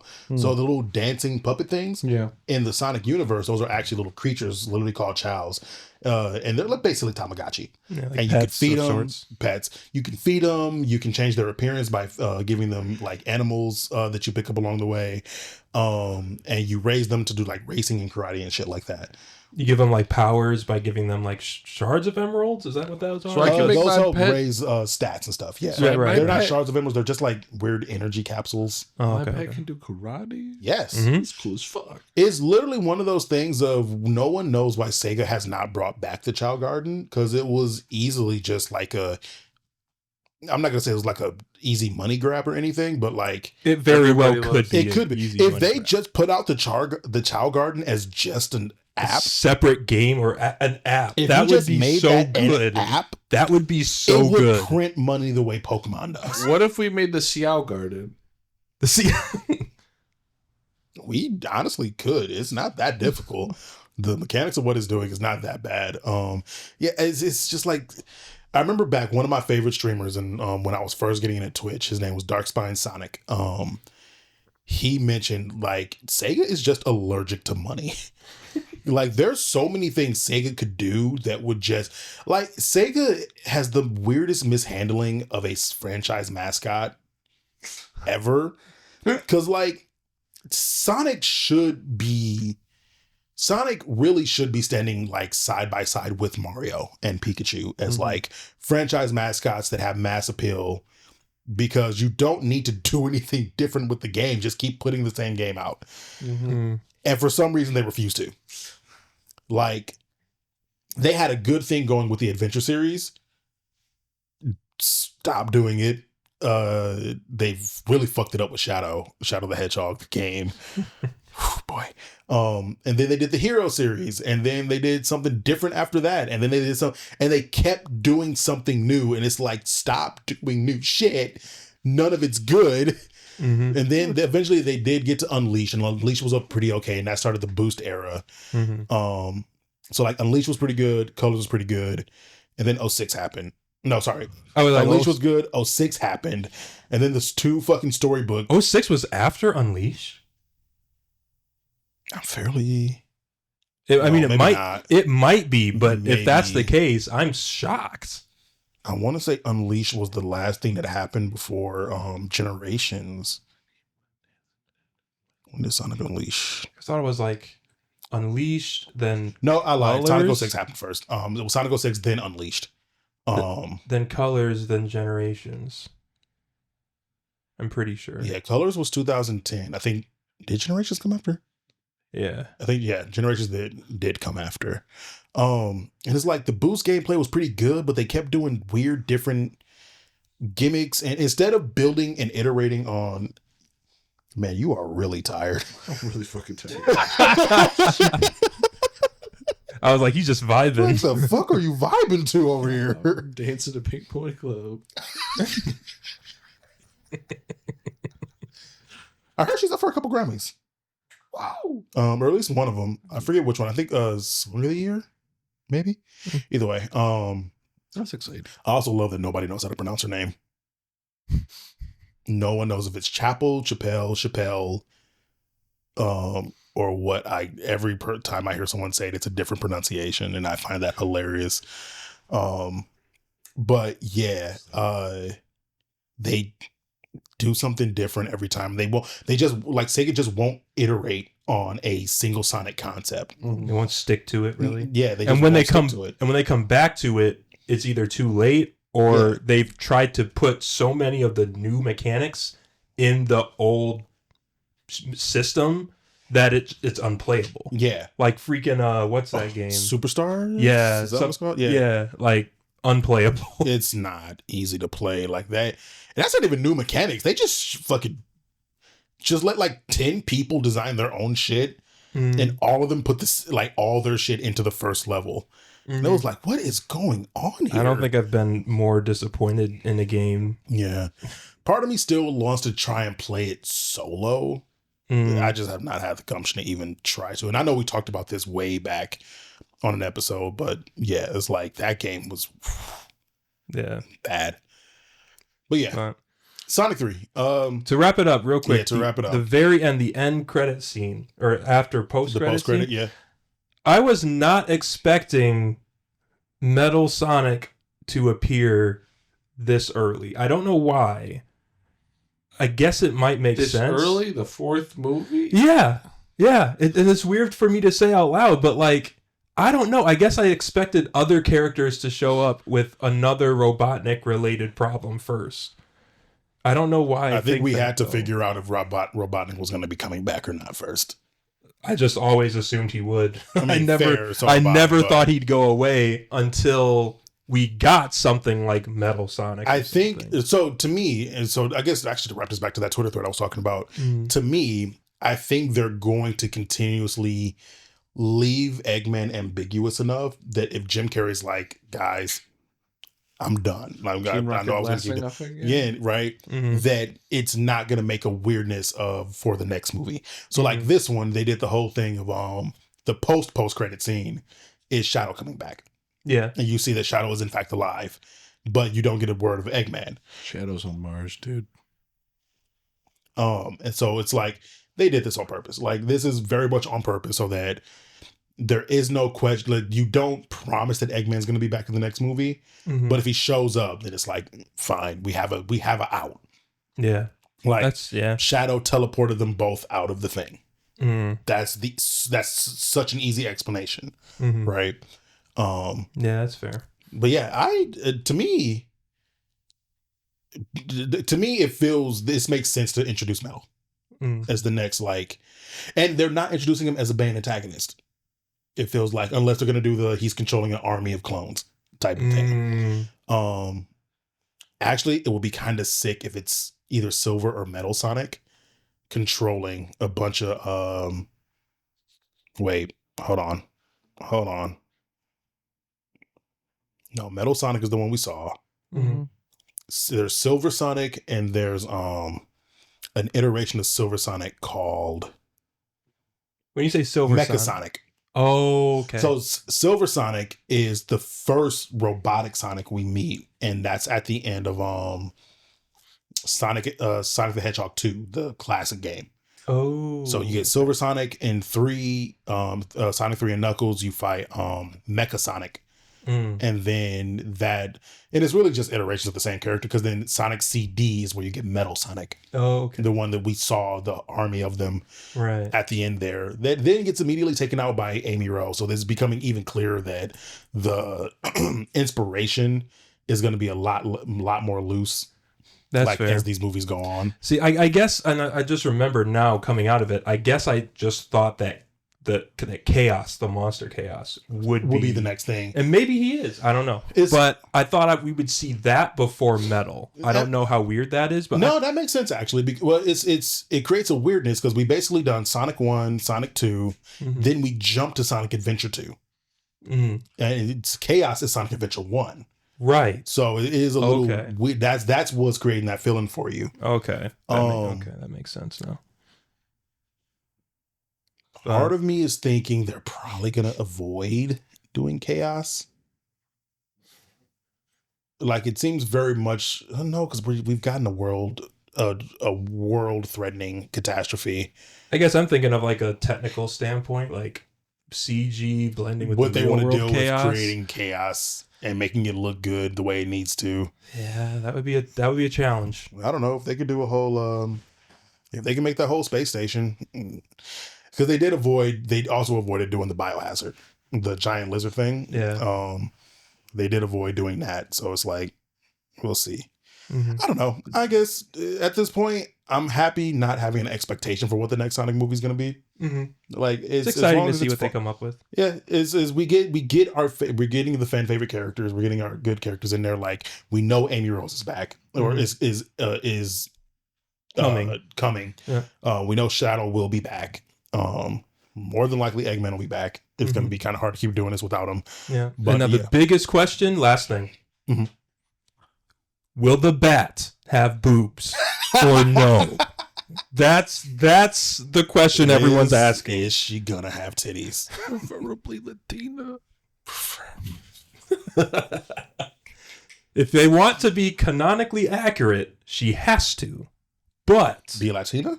No. Oh. Because I'm not mad at that. Like, I had to ride with that. Right. No. That's funny though. No. But like canonically, the boobs, she has to be busty.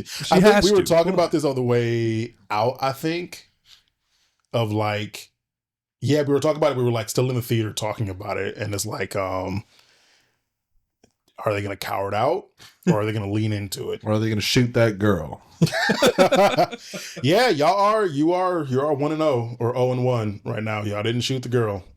Y'all had a chance and y'all cowered it out. We'll see what y'all do with Rouge, if y'all even do Rouge. We still got to find out if they're even gonna. That's true. Rouge. They could totally like just absolutely pretend like she doesn't exist. If we get E1 Omega and we don't get Rouge, I'm gonna hate this series. Yeah, that would be a problem. Yeah, if you introduce E1 Omega and don't introduce Rouge, there's gonna be a whole fuck up because they're kind of setting up Sonic Heroes, kind of, sort of, a little bit. As a matter of fact, like we had a whole team here, Team Sonic here. Actually, that could be the next movie because Metal Sonic is the main antagonist of Sonic Heroes. Really? In Sonic Heroes, he's the main antagonist. I didn't play Sonic Heroes like that. Like I played it a few times, but I never had it. Fair. It's a okay game. It has the unfortunate problem of the level because there's only 6 levels.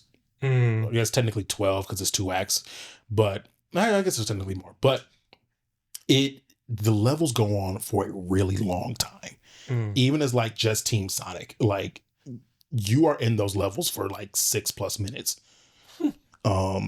Beautiful scenery, like it's a really good design set, but it's like kind of the thing with Sonic games is that you get through them quickly and you have a lot of worlds to go through. But yeah, good game. It will be something I would say. Look up a playthrough of the final story, so you can get like pretty caught up on like how that ends and how all that stuff goes. Okay. But yeah, so it's we could be seeing a loose because now they've introduced, like I said, the Team Sonic thing. We have Shadow in, even though we don't have the other characters. We have Amy, but then we still have to get Cream and Big if that happens. And obviously the Chaotix crew. What? Nothing. Heard you giggling after you said Cream and Big. I just think Big the Cat is a very funny character. He is a very funny character. And after you laughed at me laughing at Big the Cat, I realized that Cream and Big is a pretty funny phrase. It is a very fun. Cream the Rabbit is an unfortunate name. Yeah. Because it's a sentence. No, don't like that. It's a sentence. Don't like that. Do you think that was intentional? No. I think that was very much a creation of the 90s that the internet got a hold of. Nah. Just like you. Damn. Yeah, that's right. But yeah, we also need SBO, Charmy, and Vector. Well, I'm curious, like, so we know Amy's coming back. I'm just curious what other characters we're going to get for this next movie. Yeah, like how many new characters are they going to introduce? How many? Because Donut Lord doesn't have that much room in his house. I don't give a fuck what you tell me. Like, how many are they going to introduce to the point where it's not overwhelming? Like, I don't know. I feel like they can't do too much. Not without turning it into a TV series. Yeah. Which, I mean, they already introduced that with the Knuckles mini series. True. Or they could just start doing is just eventually transitions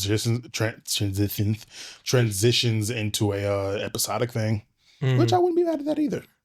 Just get Sonic X as a live action remake. Yo, wait, that's what the series kind of is. It's kind of almost just being that, actually. Yeah, because they're gonna have a kid, probably the main, we don't need Chris. protagonist. We don't need Chris. and then it would be Chris. Yeah. Like, I mean, you think about it. Actually, what is Donut Lord's name? No, I think I might just be conflating him because he looks a little like Chris Pratt. Oh yeah, He looks like a cross between Chris Pratt and Ryan Gosling. Yeah, that's Ryan really Gosling? good, actually. Ryan Gosling. Yeah, I think Ken from Barbie. Yeah, I don't see Ryan Gosling personally. Isn't he the guy that played Superman in Smallville? Or is that somebody else? That's somebody else. That's Ken. Someone was just literally a thread I was reading just before I came down here was about the different Supermen. Someone I guess was posting about don't be a dick to people. That's like, don't be a dick about this Superman just because it's not the old Superman. Not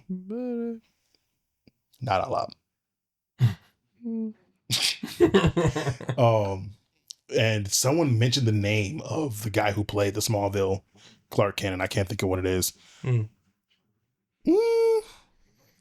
I don't know how they got somebody that looks so much like Chris. Is it Chris? It's not Chris Hemsworth. Chris Pratt? No. Liam Hemsworth? No. Who are you? Who are we referring to right now? The original Superman? No, the Henry Cavill, but it's not Henry Cavill for the new Superman movie. Oh. Yeah, I don't know his name either. Well, I couldn't help but notice that the new Superman does look like a cross between Cavill and like some of the other Supermen. He looks like if you punched Henry Cavill in the face.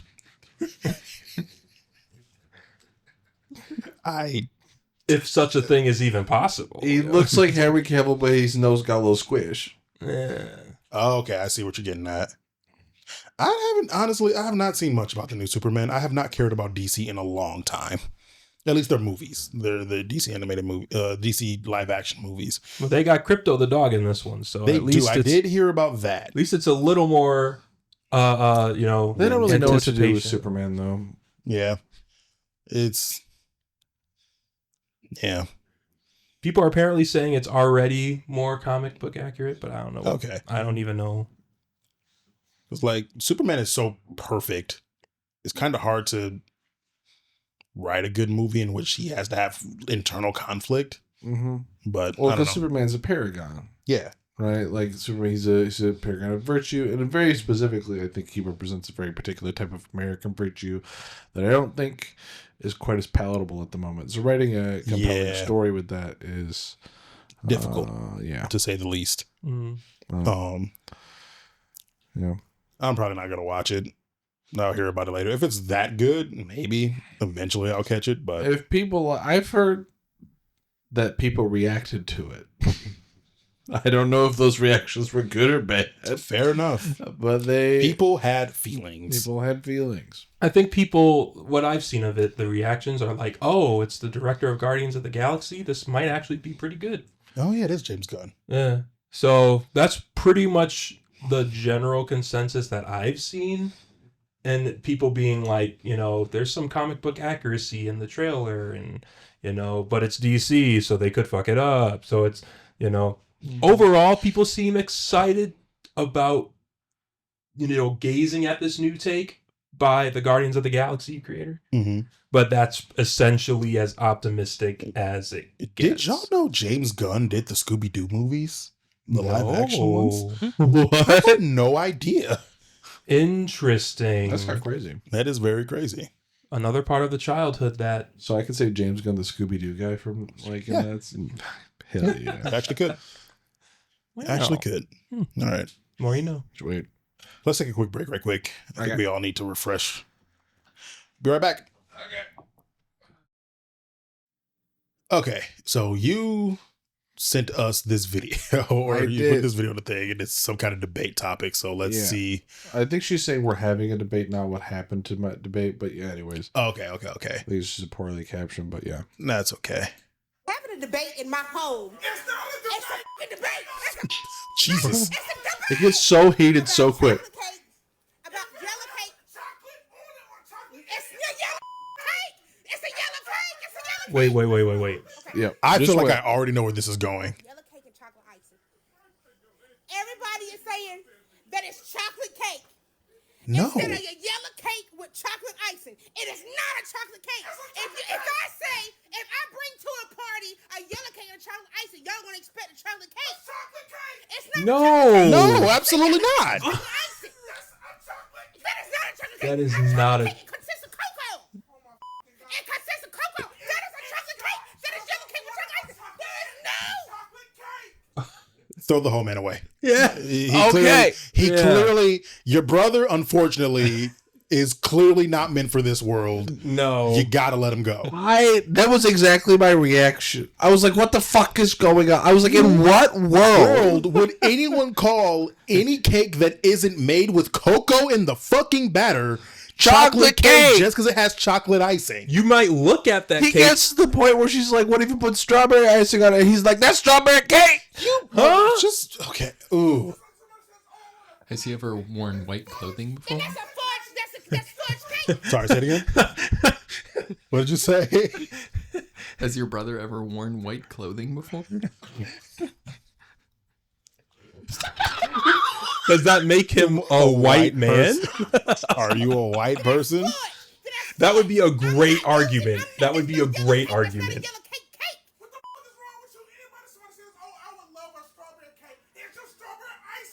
Nigga! Maybe I want vanilla icing. Maybe I want vanilla icing. So then I'll say I want a strawberry cake with vanilla icing. I want strawberry cake with lemon icing. We have had strawberry cake with lemon icing. No, it is not. She is so heated. That is, I can't. That's one of those, I can't believe you're this crazy kind of anger. I was like, yeah. It's like, what kind of stupid? I was just like, the reason I brought this up is because, like, I have never met everybody I've talked to about this has been like, that's not a chocolate. I have never in my life met a person that has equated the flavor of the cake to the icing that's on it. Right. I was like, but he's so insistent. I was like, so there must be insistent. something I'm missing. There just must be something I missed. You want to know what it is? What? He made an assumption as a child, Mm-hmm. and at no point did he ever let life recorrect that assumption. I think you're fucking right about that. But then that's a problem, though, because you think, how many times has he had cake where it was a chocolate icing, but a different flavored cake? Has he never had that before? Right? Like, have you just...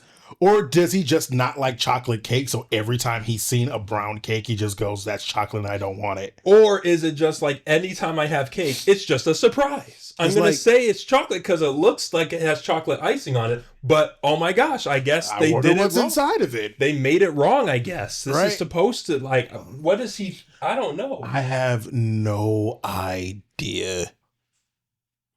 I'm glad the few comments I'm already seeing are like, What's going on? everybody's like, Okay, troll. You gotta be. You gotta be. There ain't no goddamn way. Okay.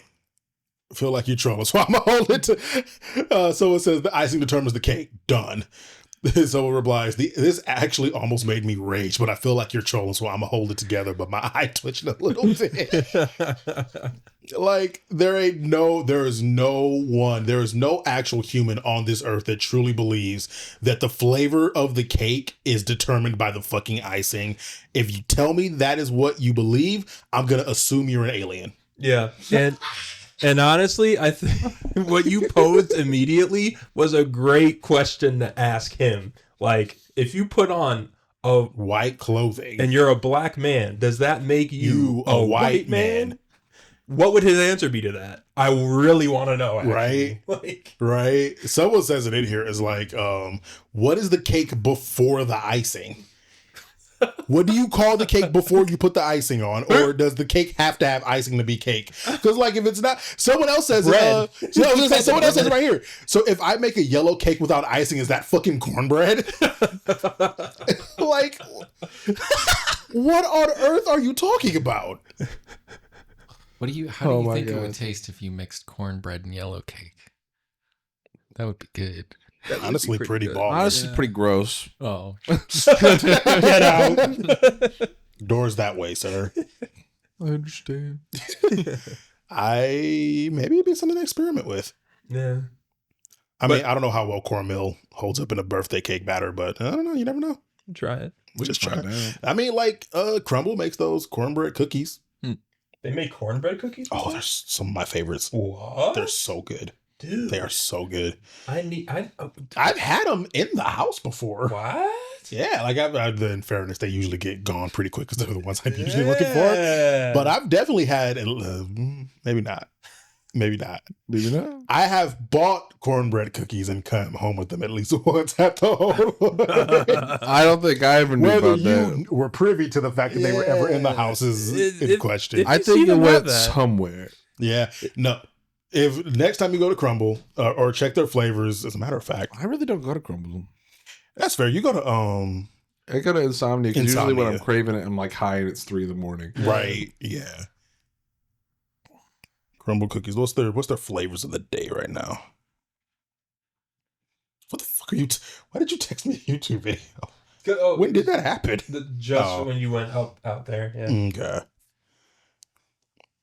Oh, they have the mallow sandwich, the Oreo mallow sandwich, salted caramel cheesecake, skillet cookie, snickerdoodle, blueberry muffin. They don't have the. I might go to Crumble tomorrow. I shouldn't, but I might. But yeah, no, the cornbread cookies are really fucking good. Yeah, you need to let me know if you see them. But nah, bro's tripping. But yeah, no, Brody's tripping. Like that's actually insane. Thank God. That's Pine Rest worthy. It's one of the most psychotic takes I've ever heard. I've never heard anything that crazy in my fucking life. So if you get a Hot Pocket, and like, does he just look at that? No, it's just a roll. Okay, that's bread. It's just garlic bread. Yeah, it's a dinner roll. No, that's a Hot Pocket. Like, bruh, it's pepperoni Hot Pocket. You know what? I've had some real strong feelings about this topic. If you can do it. I can do this. He's about to bust. Maybe not until it gets to 10,000 subscribers. Hey. Maybe I'm just being hyperbolic. If sound off in the comments, you fucking weirdos. Do you consider the fucking flavor of the icing to be the flavor of the cake? And why are you so wrong? And who touched you as a child? Okay, that was much. There could be somebody who legit feels like the icing is the cake, and they're like, "Oh." No, they're just like 500 yards to the like. So that's where it all started. That's where it all started. I mean, it's sort of it's a yellow cake with chocolate icing, but it's not a chocolate cake. Get the fuck out. Okay. Okay. All right. Okay. I'm sorry. I spoke with more comprehension. I thought he was going to play the devil's advocate. It's like, I'm so sorry. It felt like you were about to. Yeah, the Kevin Hart. Because the frosting flavors the cake as you eat it. So there is chocolate in the cake. No, okay, get out. You're done. There's chocolate on the cake. Chocolate on the cake. No, there's no debate here. There's absolutely no debate here. There's no planet in which the icing determines the flavor of the cake. That is a yellow cake with chocolate icing.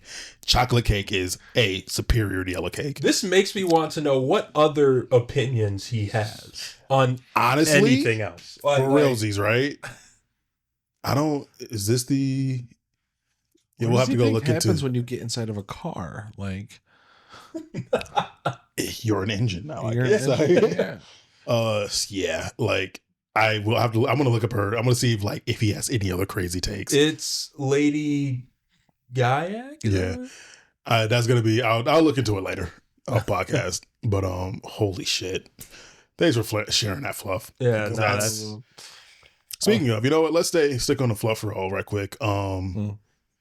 I said that. I completely forgot you shared other things. I did. We can. What would you like? I'm not sure if we actually want to talk about this one, but I did want you guys to listen to it. Okay. Boss man said he ain't got enough to go around, but he got bread he'll want you to know about. He took it from the sick and the poor. Now his plate full, he ain't never gonna throw it out. Ain't no shock that buddy got. How could he be stopped? Well, fuck it, that's how. Spent a whole life looking up at that spot, then drop. Now he looking up at us now. Damn. Sure you agree that murder ain't good, but that is okay sometimes. As long as the laws can create a game for someone who needs that, right? So we can agree. So we can agree. Sometimes the death is a need. For you it was money, for us it was just to be free. Ain't that funny? Not so fun. The tables get turned. Ain't that funny? Ooh. That He looking up at us now was a fucking bar. Yeah. That was crazy. I like that. Ain't a lot to say. It's it really, that whole event really highlighted the double standard of like what's good for the goose is not always good for the gander. A single man taking the lives of thousands of people by just making business decisions because man's got to eat is okay, but someone just choosing a more direct route to do the exact same thing, he's a terrorist. More like man's got to build himself a yacht, but Oh, trust me, there was a lot of hope that sarcasm was dripping when I said man's got to eat. eat. Eat is like, yeah, no, you literally you were willfully and complicit in killing many people for corporate. I think I said this in the last episode or one of the previous episodes, but the fact that like the term profit and healthcare can be said in the same sentence is still wild to me. Yeah. And willingness to let people die and be absolutely complete. Like at the end of the day, what he was committing was murder. Like you're absolutely complicit just because You're it 2 was steps removed. Yeah, or just because it was so many, you get to pretend like they're not faces anymore. Doesn't excuse the fact that your decisions directly led to other decisions that allowed these people to die, and you knew that that's what's going on. When you kill more than 3 people with your hands, you're a serial killer. When you make business decisions that do it, you're a CEO. How about that? Damn. Like, and so this song really is just, it's not really much to talk about. It's the sentiment that we've all been feeling, which they let that get real quiet lately. I've noticed. Yeah. We should really start making more noise about that again. There should be another C. I'm not going to say that. Whoa. I ain't going to say that right now. But whoa. Oh, boy. Blood for the blood god. What? Blood for the blood guy. Eat the rich, what? Meat for the grinder, baby. What else we got here? I think we'll save this for another time. Okay. And we'll probably end off with this first, but I wanted to give you a chance right quick to give us an update on your audiobook journey. I've been reading lots of audiobooks. The last we left off, That's a lie. We're going to stop right now. What? You have not been reading lots of audiobooks. I consider it reading before. Actually, though, that started to annoy me, and then I just let it go because, like I hear a lot of people talk about reading books. It's like, oh, okay, that's cool, and they're talking about like the audiobooks, and I'm like, oh, so you listen to them? Okay, I guess. Well, I mean, when I say read, I really mean consume. Right. Like it's not necessarily the literal act of reading, but I'm consuming something that's in book form. So I think I personally I feel that reading is an appropriate term, if a little inaccurate at times. But at the end of the day, I don't really care that much, and who am I to say? Because I don't read. Period. So like. Also, the motherfucker that couldn't pronounce medulla oblongata doesn't get to have a... What regular person just knows how to pronounce medulla oblongata? Izzy, you could raise your hand even if you're on camera. Literally everybody. In the comments, did you know how to pronounce that? Like the moment you saw it or even heard someone say it, did you repeat it to yourself? Oh, yes. Medulla oblongata. I still can't pronounce it. Can you pronounce it? It's one of the most fun words, books. It honestly is one of the most fun words to pronounce. I can't pronounce it for the life of me. Like, you could put not even $1,000, you could put $1 million on the table and ask me to pronounce that word or those words. I would flunk it. I would, even if I went as slow as possible. It's like sitting on the radio at Sunday night and hearing Methuselah. Here's Methuselah. Alligator Methuselah. And you're like, medulla. That. How did you get here in life, bruh?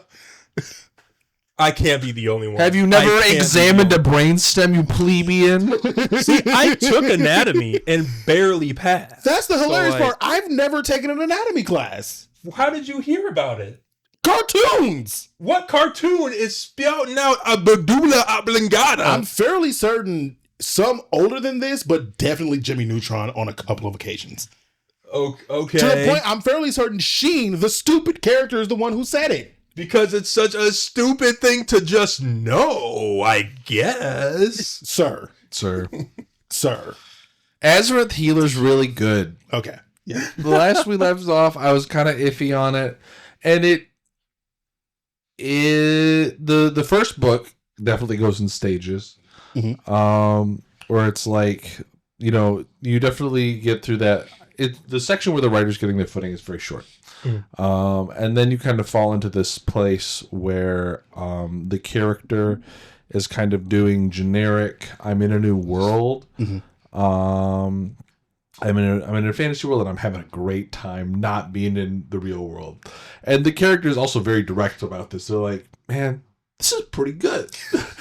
I'm kind of a fucking badass. In fairness, I'd probably be the same. They're like, I in this world I have the power to enact change. Right. I have the Do they have the same power? Like, do they gain powers going into this new world, or is the world they're coming from more or less the same?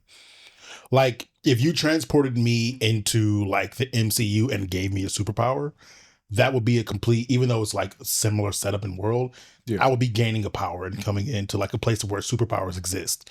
Is that kind of thing happening with Azarinth Healer? So I'm not sure I understand the question, or at least the what you're trying to get at. So take our world, the Yep. mundanity that is our world. Superpowers are not a thing. People cannot fly. People do not have super strength. That kind of thing. Transport me into the MCU where people are getting gamma radiated powers. They're super smart, super fast, super powerful. Serums are being a thing. Yeah. Is like, so like your relative power at that point is not compared to like the world you exist in. yeah, the world I exist in doesn't have superpowers, and I'm getting transported into a world that does. Is that what's going on with Azarinth Healer? It's with Azarinth Healer. You're in a world that doesn't have powers, and you get transported to a world where everybody has the ability to access power to something. That's what I mean. Everybody has the ability to get a class. Everybody has the ability to get to access this different sort of like magic. Is that better? Yes. Okay. Sorry, because it feels like this point. Anyway, we don't got to talk about I get you. And so yeah, it basically, depending on what species, in the book I think they use the term race, but I'll use the term species. Fair. You have access to like a different number of classes per person. Humans have 2. And so the way that you access that varies from class to class, yada yada. There are different systems for that, but not all classes are equal. Okay. As it should be. Not not in the Damn. The Indians were on to something with that caste system, man. you know what, you damn right. No, grovel at my feet. No, that was too aggressive. Say grovel at my feet. Yeah. But like, some people will, depending on like what feats you achieve and things like that, you can get access to better classes as you grow in level. And the system seems to be like a pretty integrated part of the world, right? Like kind of just like everybody has access to it. Any sapient creature has access to it. Right.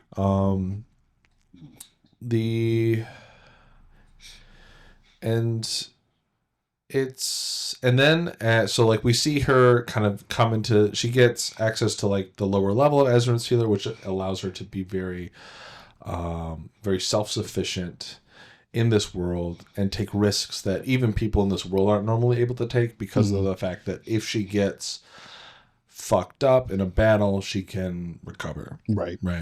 And so she's able to embark on this journey of self-empowerment. And then we see what happens when that gets challenged. Yeah. In the first Tamerlan dungeon, I would call it the first Praetorian arc. And then it really fucking takes off. Yeah. Because then we get into like it really comes into power in the form of she goes through this battle where she and this group of people that she meets up with are not victorious. Mm-hmm. There are people that she's not able to protect, and on top of that she gets cursed, and the way this curse manifests is with basically just crippling self-doubt. And it's an excellent, like, it comes into like you see these all the time where it's like a fantasy metaphor for mental health. Right. And it's very much something along the lines of that. In the real world, we can't, magica resistance to depression. Right. Or self-doubt. But there's these themes of like overcoming self-doubt and maintaining resilience and building personal power are very Some people consistent. think you can. After that, yeah. I wish it worked that way sometimes. Yeah. That would be fucking great, dude. Mm-hmm. But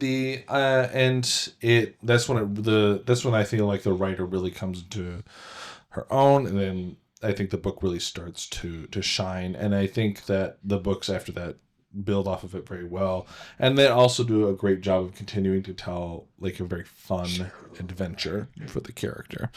I think that even after going to and reading other books after that, I find myself wanting to go back to that story. Really? Just because of how much fun I have with the character, with the adventure and the path they're going on, and with the themes of like resilience. Nice. And other stuff, and like just finding your own way. I really enjoyed Azarinth. I think I've read all that's available. And then I went on to what was it called? Heretical Fishing. Okay. Heretical Fishing is very beloved. I think it's very good. I don't know if it was super for me. Okay. Because Heretical Fishing is much closer to a slice of life than it is to like a fantasy isekai. MC gets killed by Truck Coon. Awesome. Good start. And it feels, at least, especially in the first book, it feels a lot like reading a Hallmark movie from the opposite perspective. Oh, like you're in...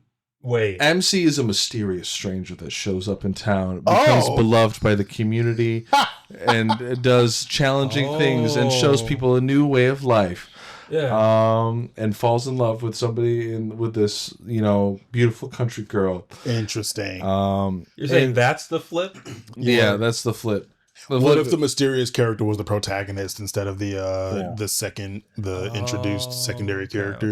Okay. Mm-hmm. Yeah, and so it's... What if the love interest was the protagonist? Yeah. I see. Okay. Yeah. I get it now. And he's a CEO, but he's an ex-CEO. So he knows the trappings of wealth, but he's still not going to leave you poor. But, just like stuff like that. And I don't say that to downgrade because I think it's very charming. Mm-hmm. It's really, he goes fishing.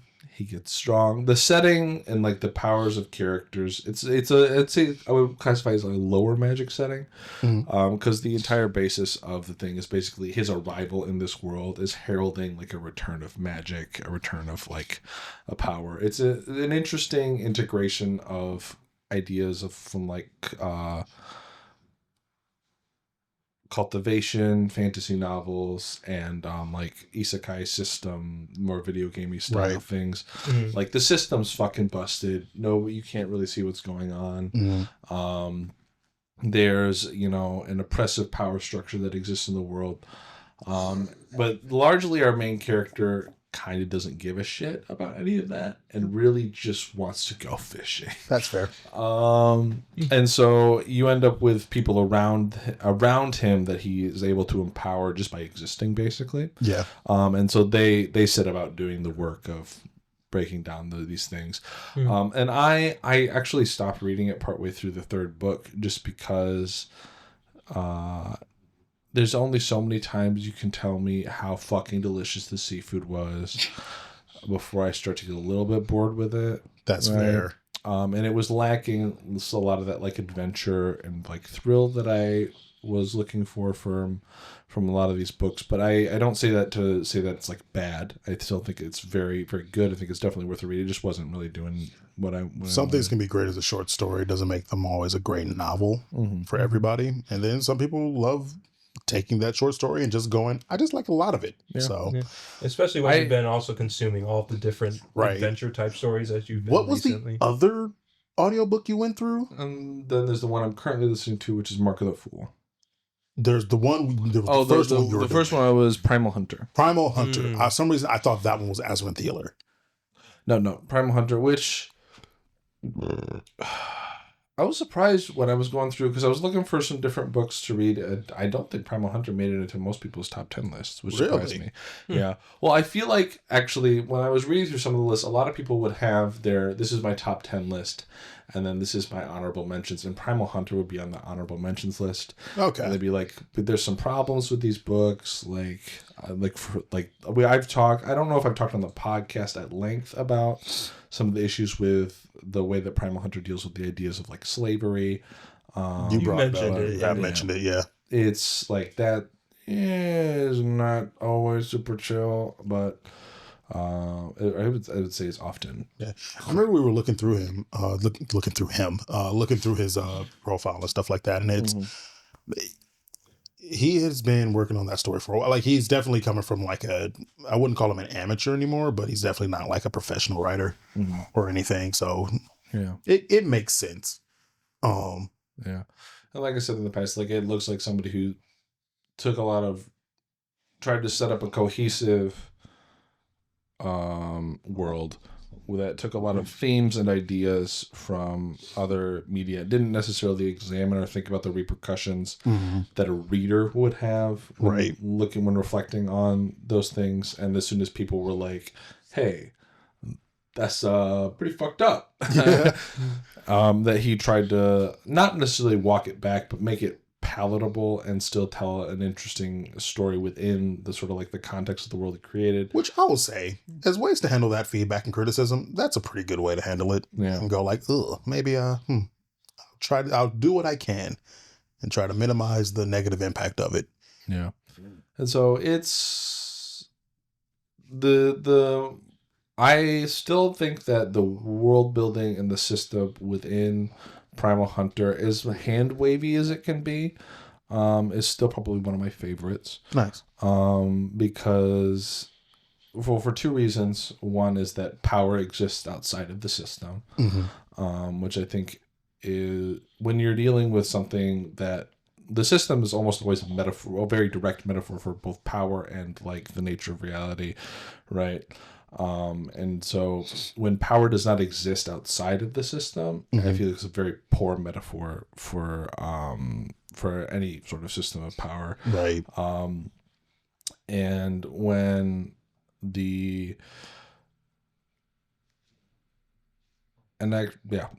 really kind of where that ends, because to have your character, well, one, it's a very easy way to like set your character apart when they're able to start to grasp that power that exists outside of the system. And also the system itself is usually something that needs to be challenged or examined, or the way that it integrates with like the world is usually something that warrants like either questioning or something like that. Right. I think that also is a very thematically makes for a very interesting story often. So like Azarinth Healer, for instance, doesn't have a lot of that, right? You gain levels, you get stronger. There's hints at like sort of like a deeper path or something like that. Like the main character is on this path and has this relationship with like death, and ash, and sort of like this is like a metaphysical idea that they both embody and grasp, right? And that is both growing their power, but also their understanding of this concept. But they don't really touch on it. It's mostly just them getting levels. And so like there's elements of like maybe some of that here and there. but it's not. Little whispers. Yeah, it's not something they've like sunk their teeth into, and it's not clear if they ever actually will. But I also don't think that's the story that they're trying to tell. That's fair. There, and then I've been reading Mark of the Fool lately, which is pretty damn good. Yeah, pretty damn good. It's not quite as riveting as Azarinth. It's not an isekai. It's set in a fantasy world where a character is growing up in this country where they have about 100-year cycle where a great enemy called the Ravener comes in, and then 5 heroes are promoted to stop the Ravener under the god of Oldar. There's the champion, the sage, the chosen, the Blue Ranger, the White Ranger, the saint, and the forget fool. the black one. Can't forget the Black Ranger. And the fool, which I was thinking more like divine beasts, but I mean, fair. But the only reason I said I'm thinking Power Rangers specifically is because 5 champions promoted 5 teenagers with attitude. Oh, there are 5 Power Rangers? I didn't. In I the didn't watch original, that. Let me think, like in the actually. original Mighty Morphin, it was very specifically 5, and then of course they added the 6th one in with the Green Ranger, and then like the numbers kind of go. But like the original was like the opening credit was like the threat of Rita Repulsa, and so we needed 5 teenagers with attitude to protect the world or some shit. Yeah. It's a deep 90s pull. Don't worry about it. Might yeah. be 80s. It might even be 80s. I don't remember. It's not important. Yeah, in the Mark of the Fool, you find out very quickly that not everything is what it seems with what's going on. And Tarot would do that to you. yeah, Or tarot. However the fuck you pronounce that word. tarot. I always say tarot, but I think it's pronounced tarot. Yeah, it's written Tarot. tarot, but Yeah. I think it's pronounced tarot. But yeah,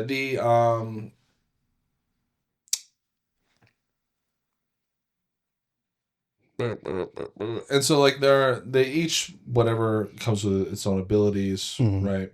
For the Mark of the Fool makes it really fast for you to learn stuff. Really? Right. Because what it does is anytime you do something successfully and you're trying to repeat those successes, it brings those successes into your mind and helps you focus and ruminate on them. But if you're trying to do anything that has to do with combat, magic, or divinity, it does the opposite. Interesting. It will bring up ideas of your failures, and it will bombard you with them in an effort to distract you. And our main character really fucking wants to be a wizard. Damn. He got accepted he comes from like podunk nowhere, but he's managed to get a scholarship and acceptance to the big wizarding university. And on the eve of his departure, he gets the Mark of the Fool, and all his plans get fucked up. Okay. And we follow him as he tries to work around. It's another actually excellent example of like magical metaphor for mental illness, especially I think. And if you come up with an idea of like being like, you know, the people throw around the phrase like differently abled, right at times like that. Like I think it's an excellent example of that that concept where like he some things he's good as fuck at, but it actually takes other things that normal people would be. He's very autism coded and just like tanks it. Yeah. And it, you know, it's obviously it's not a perfect metaphor, but it makes for a very engaging read, watching him navigate the challenges. If I had any criticism for it, sometimes I wish it was a little faster paced. But I've enjoyed the absolute fuck out of it. I think I'm on book 5 right now. Nice. Of how many? I think there are 7, and I think there are expected to be 10 in total. Okay, hell yeah. We're already halfway through. So yeah. So if you had to rate Mark of the Fool, Azarinth Healer, and Primal Hunter, if you had to just put those in a 1 to 3 order. If I had to put them in 1, 2, 3 order, I would probably If I was like stepping back from my personal preferences and trying to be like objective about it, I would probably go Mark of the Fool, Azarinth, and then Primal Hunter. Okay. And if it was your personal bias? I would go Azarinth, Fool, Primal Hunter. Okay. And I think Primal Hunter and Fool are very, very close in that instance. But I think if you, Primal Hunter and Mark of the Fool. Did I say the wrong? I think you said, no, you did say Azarinth Fool, Primal. Never mind. Sorry. Yeah, are very, very close. Because I think in that instance specifically, for me, it's Primal's like world building and adventure competing with the better storytelling that I think you have in Fool. Okay. Fair enough. And so, yeah, and then Azarinth, I think, is just really fun. It's just really fun. And it has enough of that, like, it's a good enough of a story and like good enough storytelling that those don't detract, and it's still a really fun read. And so, yeah, that's where I'm at. And then we'll see if I can. There's a high likelihood I'm going to continue down this road. This is 2025 This fluff. 2025 fluff. No more manhwa. No more. I'm still reading manhwas, but he started saying it. no more. Oh, wait a minute. I'm just not adding. Okay, my list of 329 is staying static.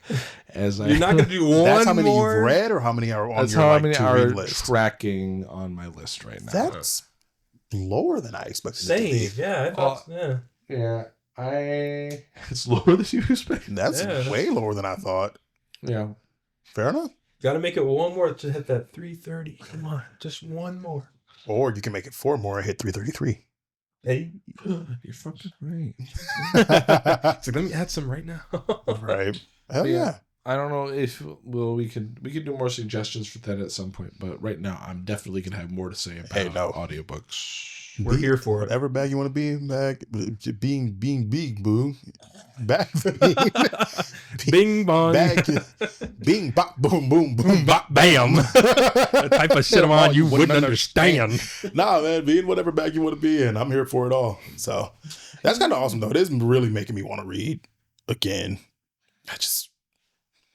Maybe one of these days I'm gonna have actual time to sit down, because I just like the tactile action of reading. Mm-hmm.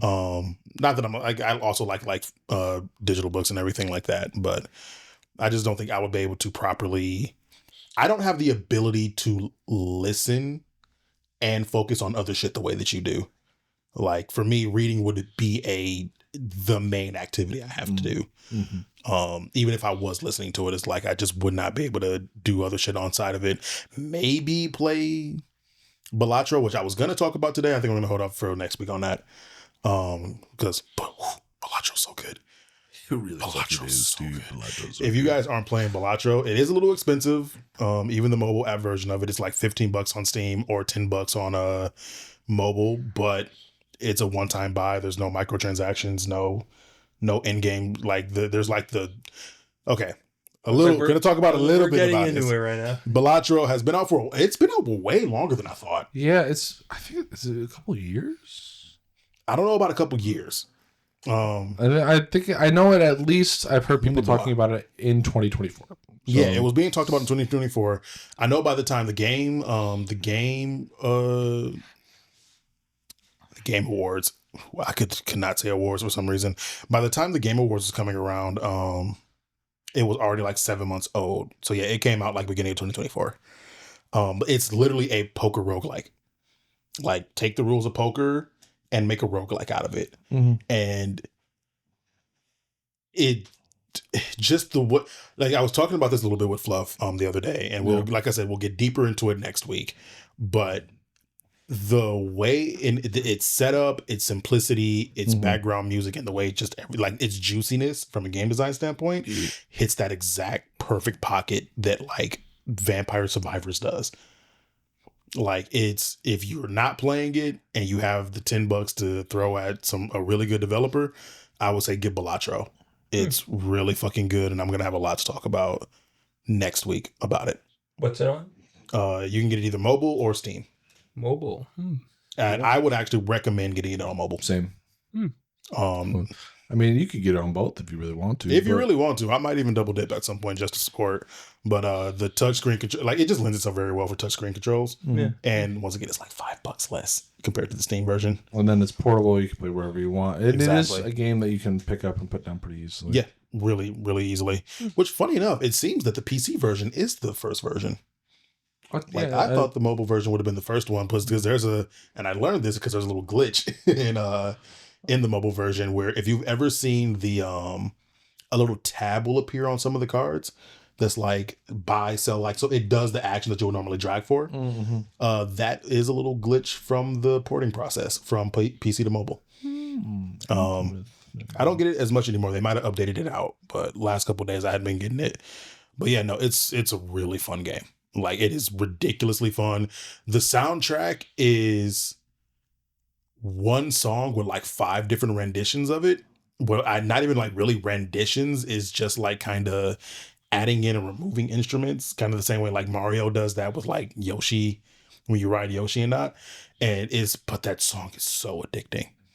That song is, I might play, you know what? That's what we'll end off with.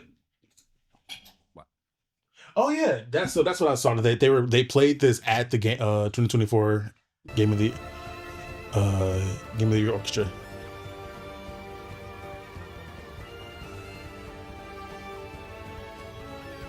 Before you hear the orchestra, He is. only Balatro. Oh my god, goodness. He was Going hell in. yeah.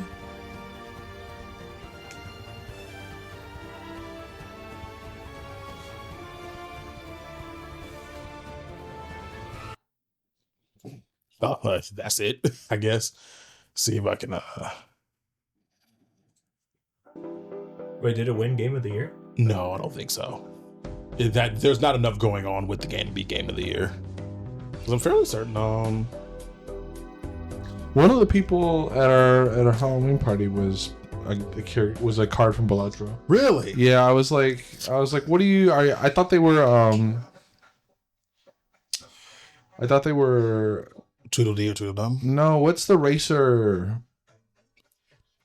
Speed Did you Racer. say- I thought they Racer. were Speed Racer, Racer. but that they were one of the cards. Interesting. Yeah, like, I could listen to this song for fucking hours, no problem. Yeah, it's But chill. what was I about to say? I did not know until I was just going through the settings one day. You know, you can change the theme of the deck, not just the decks. I mean, you can change the theme of the card faces, the card art. I did And not there's know like Vampire Survivors in there. There's Among Us. There's Binding of Isaac. I'm fairly certain Hyperlight Drifter was in there, but I don't remember. And each suit has a different set of themes that you can apply to it. So like the Among Us theme, the Binding of Isaac theme could be specific, like it's specifically for the heart cards. And then Vampire Survivors and some other game I don't remember the name of was like specifically spades and shit like that. Really, really, really simple. Like the kind of thing I would expect them to actually be paid DLC. You just have. Really? Yeah. That's nice. That's nice. Yeah. So yeah, Balatro. We'll talk about that more and like really get into the nitty-gritties of it next week. But if you don't have it, get it. It's really fucking good. Hopefully, as a matter of fact, by the time we talk about this next week, this episode should be out. This episode had better fucking be out. The way that you look at the camera is like I'm looking at myself. Yeah. But yeah, like so stay tuned for that. I've been really like that's been my addiction last like week or so. So whew.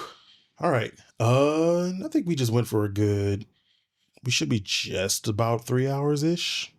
Yeah, we stopped at Like 155. 150, And yeah. we're at 53 right now. Okay, then yeah. That should be a pretty good one. What the fuck? Did my nipple change the color? That should be a pretty good one. Yeah, whatever. Yeah. How long has it been not your color? Only a couple seconds. Like I was gonna literally, say, we I got think my- to I redo do the whole think- episode. I now? do think Redo you it. chest bumped it. I think my nipple literally changed the color. We got the footage. Oh well, that's just how it goes. This whole episode was kind of weird today, but this was our first time back in what, 2-3 weeks, Yeah. Yeah. something like that.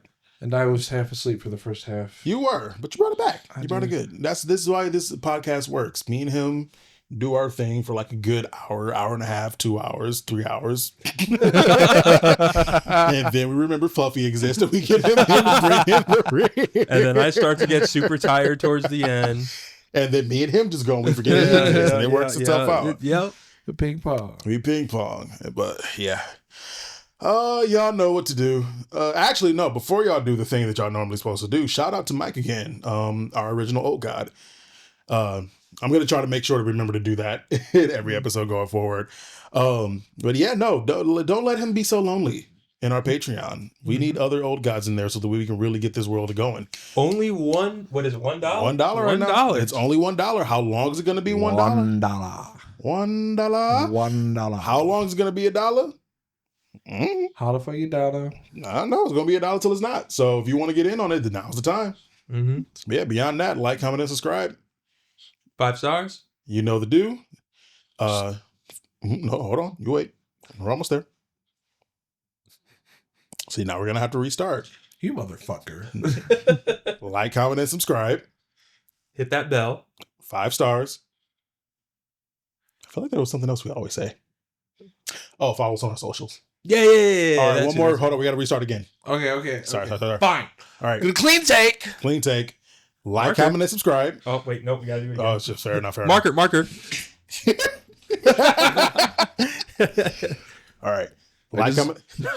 Oh, Motherfucker. Marker. All of this is staying in, by the way. Like, comment, and subscribe. Ring the bell 5 stars. and follow us on all of our socials. There we go. Have a good night. Stay gay. Bye. I fucked it up again.